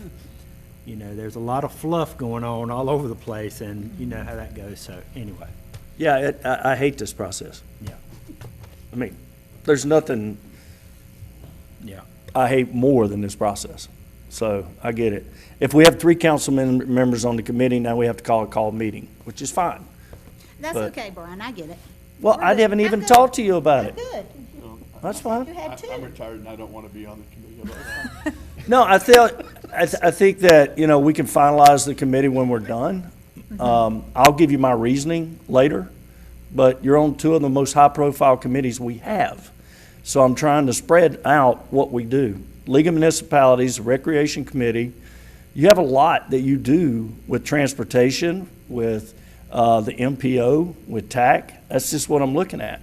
So I'm trying to spread it so that Lauren, who has extensive knowledge in hiring, and you know what I mean, her background is nothing but hiring for high-profile positions, and I think Ivory gives a unique perspective from somebody who's new to the council, who is an African-American, who is diversity, and adds a lot to the page. Does that make sense? Plus he's And you know people. So that was my reasoning for those 2 people. It was I thought it out hard, because I knew you'd want to be a part of it for sure. And you are a part of it, because you're going to be part of the decision. This is just vetting the candidates. It's fine. Okay. Okay, option 2 it is, sounds like. And we'll work with Danny on the staff members. I think your HR director would be a great person to have, and there's plenty of opportunities for other levels of staff engagement in the next phase that I think would give you that perspective that you're looking for as well. All right, so speaking of the next phase, so you have your initial full council interview with these candidates. We'll provide you and work with you on questions that kind of get out of the interview process some of the key points that you'd like to understand from the candidate's background and what they'll bring to the table. Oftentimes, 1 hour-long conversation is not going to be enough to tell you, can this person be the right fit for your community and for the opportunities and challenges of leading this team. So there are a couple of different options to kind of dig a little bit deeper. You don't have to decide these tonight. It would just be helpful to understand if you're interested in that next level so we can work that into the schedule. The full assessment center, we talked about that last time. I'll go over that in detail. It's a longer process. It's a day-long sort of intensive boot camp, if you will, of an interview process. There's lots of advantages of that, which we can talk about in a second. There could be a follow-up interview with the full council or with a smaller set of council members to really dig deeper into some of the key questions. You could also build in a second interview with staff or community partners with different types of questions. What kind of leader are they? What's their management approach? How would they engage with the community? And having those individuals be a part of the process and offer their perspective from how they would be interacting with this individual, I think could be very valuable to the process. Managers have to do a lot of writing, a lot of public speaking and presenting. We could create a writing assignment or a mock presentation. That's also part of an assessment center, but that could be a standalone exercise as well. And then lastly, there are lots of organizations use different types of personality assessments, leadership assessments to kind of understand how people lead, how do they approach conflict, what is their emotional quotient, which is a really important management acumen piece that a lot of organizations are looking for, and then of course the Myers-Briggs. So those types of assessments, we work with a organizational psychologist that runs those battery of tests for us, and can be available to the board as well for those feedback points. So those are some options that we could pursue. Mr. Meadows. Can we create a scenario where you have this historic society that needs a home and they can offer us solutions? Yes. Yes, you could. I think that is a great idea. Real life problems or challenges that this individual face, you want to know how they will respond. Well, they would go. They would leave. No, I think this is great. So are you needing some direction here now? Just if you want to have this additional level, that would be helpful to know. And are there some of these, and I went over this last time, but basically it's 3 steps to an assessment center. There's an interview, there's a presentation that they get the topic in advance. They have to come almost like they would be here, ready to go for a presentation for you. And then a in-the-moment mock scenario that they don't get a chance to prepare for. That's really great because you get to see their decision-making skills in the moment. What is their go-to response? And the assessment centers, one of the things that I like about it is that we would draw from other managers in the region that we trust, that we work with. You could get their perspective as professionals, how would this individual fit in their community of managers here in the region? Do they have the chops, especially if they're coming from out of state or outside of the region? I think that peer perspective could be very valuable. I don't know. Mr. Meadows? So this is going backwards a little bit, Yeah. not on that particular piece, but on the staff involvement piece, and I guess, Danny, I'm talking to you because I think you'll be kind of leading with the mayor, I guess, and deciding who gets on that. I would like to see that group not be the usual suspects. I'd rather it not be, directors of departments and assistant city manager. I mean, that could happen, but I would rather see a line worker, somebody that maybe is on the front lines in a different way, somebody in a little different department that, kind of sees the world differently to evaluate this as well, if that's possible. I don't know how many people make sense for a grouping on that, but I think staff involvement and how they treat people that are deeper in the organization is kind of important. I'd like to have that perspective captured. Okay, Laura? While I agree with you on that, I think maybe less so on the initial group, like, because that initial committee group has really got to have kind of an understanding of how to read a resume, what the things are saying to you. Like, there's kind of an art to it, and to like read between the lines of what somebody's background and history is, and not everyone's going to know how to do that, where like having your HR director and some people to narrow the pool. But I love the idea of having a really wide variety of staff have the accessibility to these kinds of like second interviews or Right, assessment yeah. options, that kind of thing. The third dot point would Yeah. be a third dot point would be a great opportunity to maybe do that. Yeah, and I had one question. Yes. With the assessment centers, is that something that you'd have like a separate full-day assessment center for every individual? No, they all come at one time. Okay, good, because I was like, holy cow. Yeah. They all come at one time. They're in separate rooms. But we have to get, depending upon how many candidates, there's at least 3 assessors per exercise. So it can be up to 20 people that we're pulling from to participate. Can that be a deterrent? Meaning, it seems a little overblown. It almost seems like, I mean, can you really do enough? You know, I don't think Myers-Briggs, I don't think any of that any longer is as relevant as it used to be when it first came out, for instance, but like the full assessment center, I don't know. If I were a city manager, especially locally, and I was going for a job, I'd need some anonymity. I would need some confidentiality. If we're all showing up, they're gonna talk. I mean, I'm just concerned that it's a deterrent to go through all that. It's a pretty commonly used tool in the public sector space, and I think we talked about this last time, depending upon where your finalists are coming from. If they're coming from the region, we can think about how to adapt these to be a little bit more, like maybe we're pulling from assessors and pulling from people who we know and trust, and if we ask them to be confidential, they will because we know them. It's not a random person that, you know, Central Iowa has never worked with. So I think that's where we would really have to pull from the right talent group, if you will. I think that your question about speed and efficiency, that's a balance, right? You want to have an efficient process that doesn't drag on for weeks and weeks, because if you have a highly qualified candidate, they might have an offer from another place faster than if you're going through this process. On the other hand, if you don't go through this process and you're only going off of a couple of maybe 1 or 2 hour-long conversations, it's hard to get underneath, you know, into a deeper layer of understanding of how they would approach certain situations. But also, I'm sorry, I'm gonna let No, I Phyllis was go. just gonna say, Danny, isn't that what we did for the police chief? We did. Yeah, because I served on that. I think too, going back to your point, would it be, I'm just thinking that we're gonna check references at some point?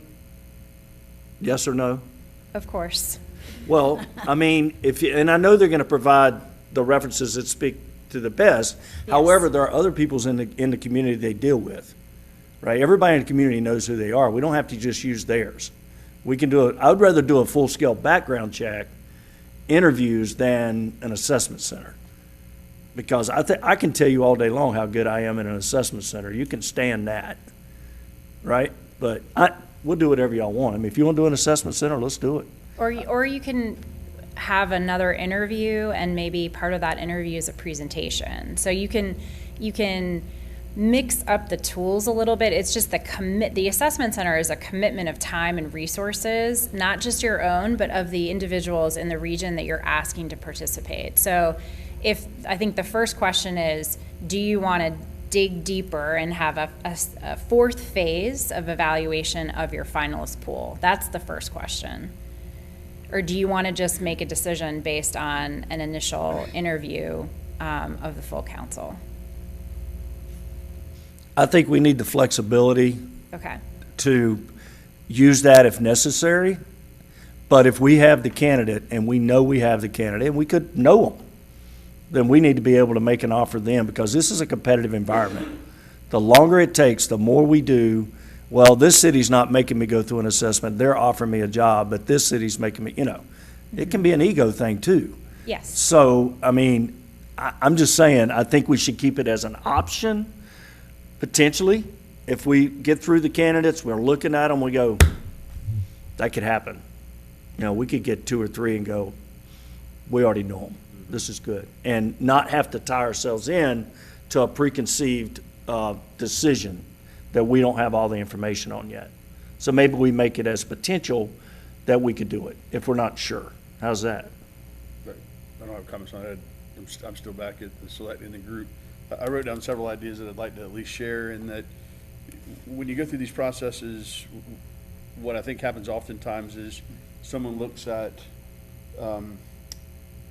someone's past experience. Say we have somebody who has been a city manager somewhere else, and they somehow have a leg up in the situation, and oftentimes the candidate that doesn't necessarily have a city manager experience but has been in maybe a larger organization and had a higher level position and has the proper qualities. How do you sort that out? You know, and how do you evaluate, you know, degrees, certifications, folks that have taken their time? Because one of my concerns is that, you know, the top of the list has 2 or 3 folks that have been a city manager before, but I've got, you know, 2 or 3 others that might be in the group that come out of, I don't know, I'll pick Charlotte because it's across the river, that, you know, have been an assistant director in a large city department and has an interest in being a city manager, as an example. If we can come back to that really important point, because I think that relates to the position definition and evaluation criteria.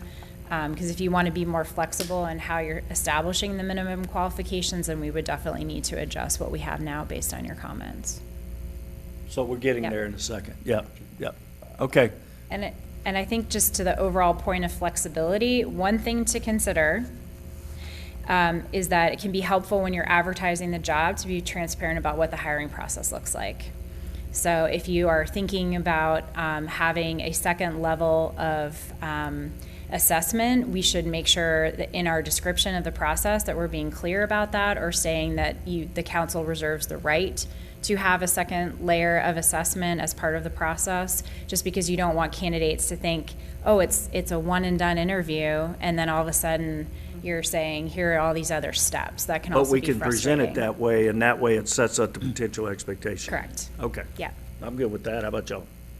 Yeah, I actually agree with you that I don't think that we want to tie ourselves into absolutely having to do the assessment center or any particular thing. Because like you said, like, you might be able to go through the first round of interviews and say, like, we love this person. And maybe it's just a done deal at that point. I do like the idea of the second interview with staff, you know, and having different people with staff. But I think the idea of saying that, you know, council reserves the right to have additional interviews, like you know, whatever, however you word it. But I think giving ourselves the ability to do that, because what if you had 2 candidates that are unknown commodities and they're sort of tied and you know, it's 3-3, and we want to see, you know, we want to see them run the race a little bit, and maybe the assessment centers where we get to actually like hash out who does better. But maybe we don't need that at all. So it's kind of hard to know until you have the candidates in front of you of how you. Yep. Yep. Jeff? So for me, I place a little more value on the informal interactions. You know, some folks can nail a test and look really good when they're all spiffied up and, you know, in that specific kind of channel. But, you know, it's the, how do you manage, you know, a picnic lunch in the lobby? I think you learn more about folks in that kind of a setting than you would necessarily just a purely formal setting. So a second round was something that, you know, and I've seen processes where, you know, the person greeting you at the door appears to be, you know, a low-level receptionist, but they're actually evaluating you from the moment that you step in. Folks that are standing from afar that are evaluating that you don't even know are part of the process. I mean, there's those things. I think you learn more about people's behaviors, their tendencies, than you do from an informal set of tests. Some folks will take great tests, others don't. I agree, and I think we always recommend that someone take the candidates on a tour.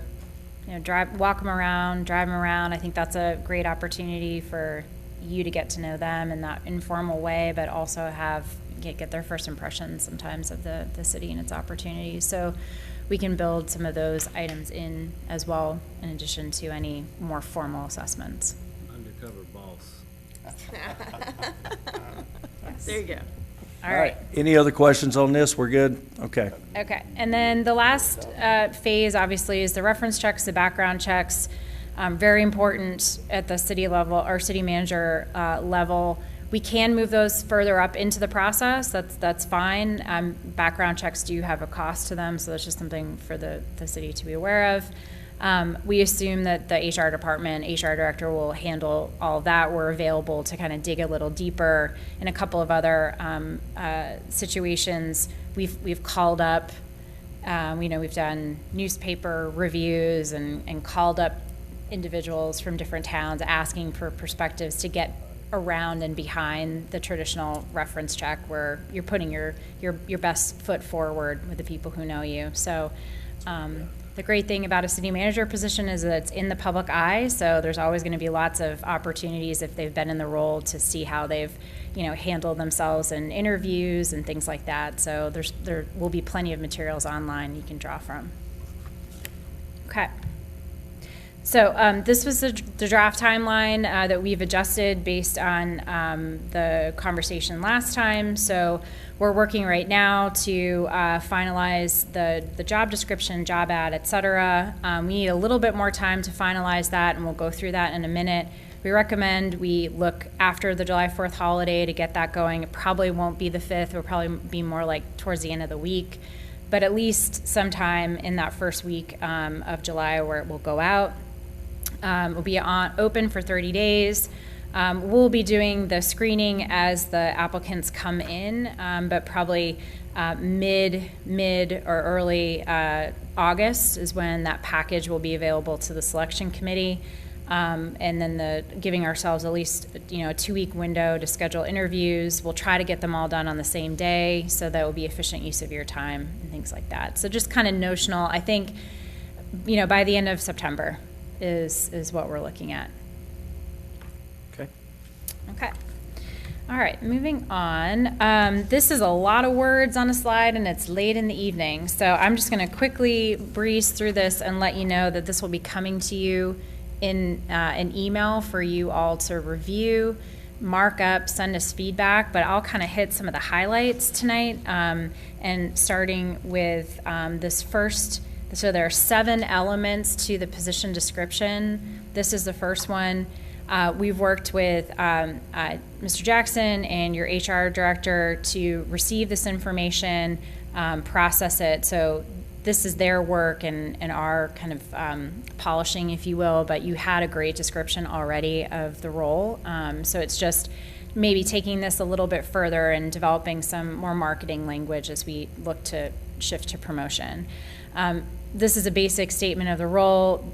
This is probably, not the most controversial or discussion-rich item, but so let me move on to education and experience, since this was brought up earlier by Councilmember Meadows. So in your current description of the role, it does ask for progressive experience in city municipal government at an executive level. So that is one of those gating criteria that we would be looking for in the initial screening of the candidates. So if the council did want to be more flexible in terms of executive level experience in other sectors beyond local government or municipal, then that is something that we need to note and address in the position description. How does council feel about including that in the description? Is that, David, you're good? Anybody else against it? All right, include that, please. Yep. Thank you. And master's degree required for this position. Any concerns about that? It's pretty standard. Okay. Yep.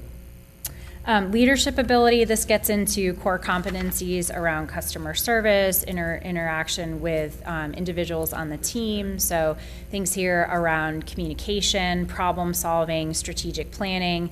Again, these are things that you can read and digest. I would be thinking about, and maybe this is kind of a good way to have this conversation, what's the top soft skill that you think your new manager needs to have? Top 2 things, not technical professional competencies, but things like communication and problem solving skills. Like, what comes to mind you think that someone will be really successful here? You're hitting the nail on the head. Keep going. Well, I mean, communication I is wrote down, is so key. communications was at the top of the list. Okay. Written, email, verbal, do they answer the phone? I don't know how you tell that in an interview, but, do they get back to you, that kind of thing. Active listener, which is, key, actually hearing what's being said, because I can promise you, if you have a conversation with everybody up here, you're gonna hear something a little different, and you've got to take it all in and figure out how to manage it all. That's key. Problem solver, staff involvement. Don't need somebody making all the calls from the corner office without staff and the experts we have on staff being involved was on my list. Delegation, again, I don't need somebody in the corner office doing it all. They need to be working with other folks and developing those people so they can continue to serve the city. And then action oriented. Don't need somebody holding things up. They've got to trust staff to do what staff does and allow that to occur. Are the things that are on my mind as far as how you lead a staff and do that well. Should have kept on, should have covered most of it. Collaborative. Collaborative, That's what you're looking okay. for. I like that word, is on the last stop point. That's perfect. Other areas? I think somebody gets out of the office. I think somebody who interacts with our community partners, whether, tonight we had the Historical Society, but we have the Black History Forum, we have Rotary, we have a number of organizations I could name, the Community Garden, the Foundation. How are you interacting with these groups in the community? I think that's important for Mount Holly. How do you feel about the arts? How do you feel about, those types of activities as we grow, as our town grows? We are different. You've noted that from other towns and some of the ideas that we have going forward. So, can I pick on you for a moment? So I've been present multiple times with Danny where I'm waiting my turn, and I've heard Danny say, I'm gonna ride out and take a look at that today myself. So I think that drives at what you were talking about, being involved, actually not just passing it on, but going and seeing actually what it is before you hand it on to somebody else. Those are the kinds of things that our citizens, as far as level of service go, you have to do. Sometimes you have to sit down and pick on Brian and review a traffic circle that's fictitious, it's never existed, and convince somebody that it was never intended. And you might have to sit with 3 or 4 different sets of folks to squash that rumor in the community, as an example. So I think those are important kind of soft skills, as you're talking about, that being accessible, making time for some of the things that don't seem as important, but that citizen is now an ambassador for our staff when you do that. Yeah.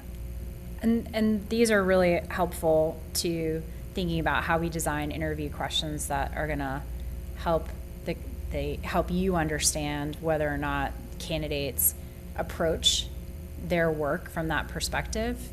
If that's the way that they already do business, or is that something they're gonna have to learn to be successful here? Lauren? I would also say, as a manager and as a leader, to have the ability to create the environment. Like, currently our staff is what Jeff just described. Like, our staff is supportive. Our staff is, I get compliments all the time about how wonderful our staff is at responding to requests and information. And, but people need to be in a fostered environment and feel happy and enjoy where they are to act that way, right? Like, if you hate your job, you're not going to bend over backwards to help somebody. You're going to be mad that they're there. So, fostering the environment that we already have and making sure that those people are content in their position and feel supported. So, servant leadership. Jeff? So I don't know how to measure this one, but another thing that crosses my mind as well is, how do they take care of themselves? Are they balancing the time that they're spending on the city's business with their own personal well-being? What are they doing to foster that? I think that's important to drive that as well. It's a lot more than 2. Sorry. That's all right. This is your She said 2. process. We just give her like 45. David? I just think that our next city manager should be very involved initially, especially with some of the department heads, and to get to know individuals in those departments, because if you give respect, you get respect. That's huge. That is huge. And that's one thing that we really need to look at, as far as our employees. Right. Wonderful. Thank you for that list. won't be the last time I ask that question. So as we go through the process, we can continue to refine that. I'll just go through these real quick. Administrative ability, obviously this gets to some more the technical professional core competencies when it comes to the day-to-day management of the city and its affairs, but also gets into some of those other components, firm but fair, for example, kind of talks about leadership and their approach, foster healthy working relationships with staff. So we can start to blend in some of the things that you shared tonight into these summary points. Verbal and written communication skills, obviously critically important. Community involvement in relationships, and maybe we just pause here real quick and you can look at that. One question that I think is important is to be clear around expectations regarding residency within the city limits. So I wanted to make sure that the council had the opportunity to provide direction regarding that, so we can be very transparent in the job description regarding that point.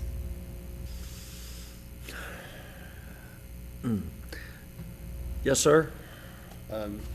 In today's world, I just don't think that is necessary. I'd say within the county, but I don't think it has to be within the city limits. Or a mile radius is what I was thinking. I mean, we're right here in Mecklenburg County. I mean, a 20-mile radius. I mean, I don't know. What do other people do other than live in the town? I think the pandemic has really shifted perspectives regarding this.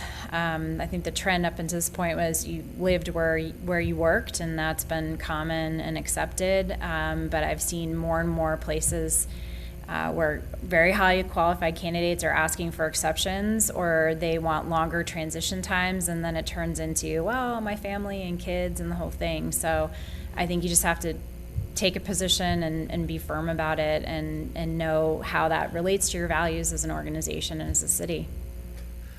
Well, I just think it's a little unrealistic to expect them to be able to find an affordable house in a certain amount of time in Mount Holly.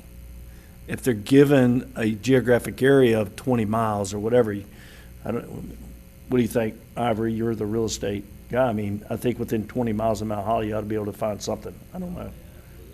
Yeah. Find anything within 20 miles. I mean, I don't know. It could be any mileage. It could be 10. I just think that requiring them to be in Mount Holly is tough. You know, especially, let's say they're in Weddington, just picking a town, right? Maybe their kids need to graduate. Maybe, you know, there's some flexibility there. As long as they're on time, I don't care. I'm with you, but yes, sir. We have a policy ourselves. What is it? I don't know. I can't cite it off the top of my head, but I don't know if you can share with us what the commuting, how often do I have to be in the office, how many days am I allowed to be out of it?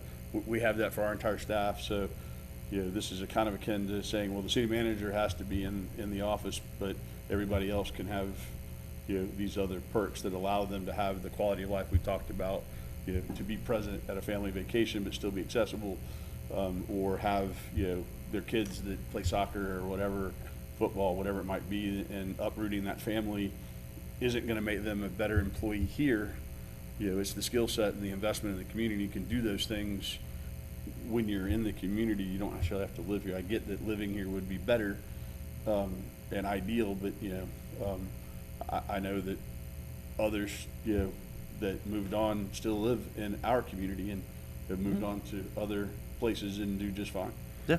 So Lauren? I'm not a big fan of the geography and maybe somebody living in California or on the coast. I don't get that. You can't be present, but you know, if you're within a reasonable driving distance, I mean, if I lived in the Northeast, it would not be uncommon for me to commute 45 minutes to an hour and a half to be present in a governmental job. So I know we're a little different than that, but I just think that having to be here doesn't work. I think it limits who we would be able to attract. Lauren? The only point that I disagree with there is, given that we have had emergencies over the last few years where we had to have emergency press conferences, things go on, I do think that a limitation, like you don't want somebody to live in Asheville and have like an hour and a half commute to get down here, which sounds like who would want that job, but honestly, I work with people that drive over an hour to work every day. I think they're crazy, but you know, whatever. But I do think that, like, I think there should be a limitation. That's why I think that you're not wrong. I lean more towards like a 25-mile or 30-minute estimated time, or 45-minute commute time max, or something like that, where I don't think somebody should be coming from like Columbia or Asheville to, you know, if we did have an emergency and something came up, we don't want to have to wait, you know, 2 hours for them to arrive to handle the situation. And hopefully that doesn't happen, but, you know. My sweet spot is an hour. 'Cause I Okay. think, like, driving to Hickory is like an easy drive, you know? Mhm. And like, if something's gonna be an actual emergency, then that's why we got major and chief, you know? But city manager doesn't necessarily. Also, our need to be- assistant city manager lives in the city, so I mean, it's just, you know. Yeah. What do you guys think? If we had to put a time on it, I would be good with an hour, if we were choosing a time. Not Okay. saying that I would definitely choose a time. I don't think I'd choose a time either. What would you choose? Well, I'm just thinking, you were talking about them being Within commuting involved. distance of Mount Holly? Would that do it? Well, but how are Phyllis? they involved? How do they come to, I mean, are Or- they gonna That's drive what I down was here on trying to find out. Saturdays? Are they gonna, you know, they You want gonna, them to be involved in the arts and all that stuff, but if they're living an hour away, they're not gonna wanna come back here to do something, I would think. I mean, I don't know. So, I mean, what is your opinion? Are you wanting them to be in the city, or are you wanting Well, I'm less time? saying maybe 30 minutes away. Okay. Jeff? I think we need to stick with mileage, because as a dad taking his kid to soccer camp, if I told you I was going to Huntersville versus Shelby, your inclination would be say that it would take me less time to get to Huntersville than it does to Shelby, and I can tell you that that's not true. depends on what time of day too. Right? It's- So yeah. I think you're better off with something that is either mileage-based or, you know, or some nebulous language that says you're kind of available to the community, because I'm not looking for limitations on giving them a reason why not to take this, and this is one of those that will do that. One option, if I may, you could ask them to address this point in their cover letter. You could say the city doesn't require residency, but that you would like to understand how they would approach it. Or you can make it an interview question. There's ways to get at it if you are uncomfortable with setting a specific time or specific mileage, but at least noticing the candidate that it's an evaluation criteria because of the reasons that you talked about with engagement and being present. Does that not become problematic with it not being a part of the position description? It's subjective then after the fact if you make an offer based on the intention that they had stated in their interview process, and then you don't have anything to hold them accountable to. So it gets a little wishy-washy from that perspective, but either you have a residency requirement and you stick to it, or you don't, and you have to go with what their word is on how they would handle it. And this might be something that you want to talk about a little bit further and think on and get your HR director's perspective on. Well, it doesn't sound like we have I mean, we can kind of come to a close approximation of it, but maybe you can come back with some recommendations based on our discussion, that it doesn't sound like the council is necessarily set on requiring them in the city limits, Yep. but a reasonable commuting distance. And what is a reasonable commuting distance? Because I drove to Davidson for 20 years. I know, what it's like. So, and Well- that's 15 miles, 45 minutes to an hour some days. So it's not, who knows? Well, Ronnie drove to Cleveland, North Carolina for 15 years. That was an hour drive. It was well worth it for our family, but he didn't have to account for anything, so.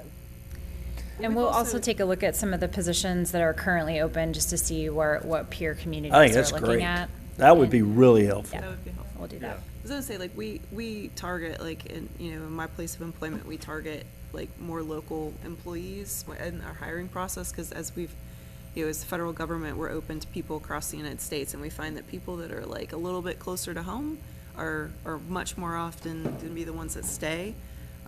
We have two employees that actually switched from other laboratories that are in like Huntersville and came to us just to avoid the commute to Huntersville. So, I mean, you know, if it were the other way around, you know, you hire a person, you train a person, and then you lose the person because they have to commute half an hour, I mean, it's, you know, it's kind of nice to have it up front where, you know, we'd like you to be close enough that it's not miserable for you. Yeah. Because around Charlotte, the commute can be really miserable, so.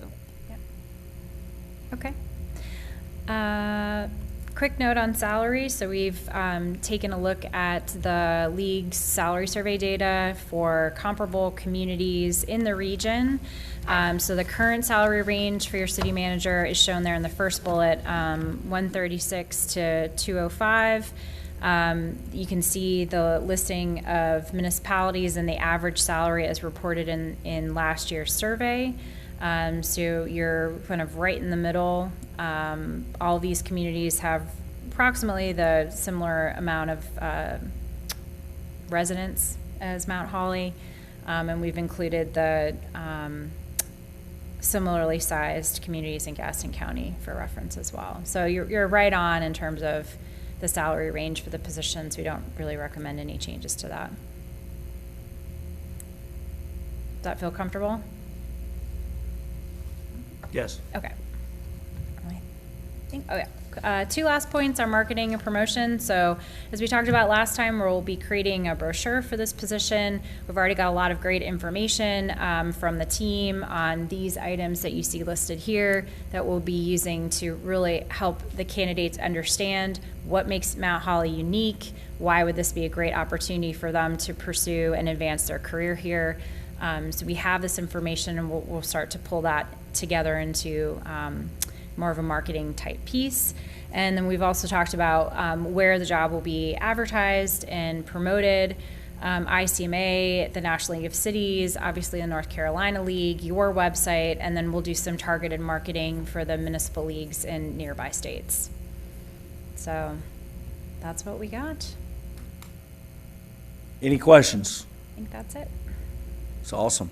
Thank you. Looking forward to the process. So I'll be following up with an email with all this information, and if you want to just get back to me with any further comments, and we'll continue to work with your great staff and get this out.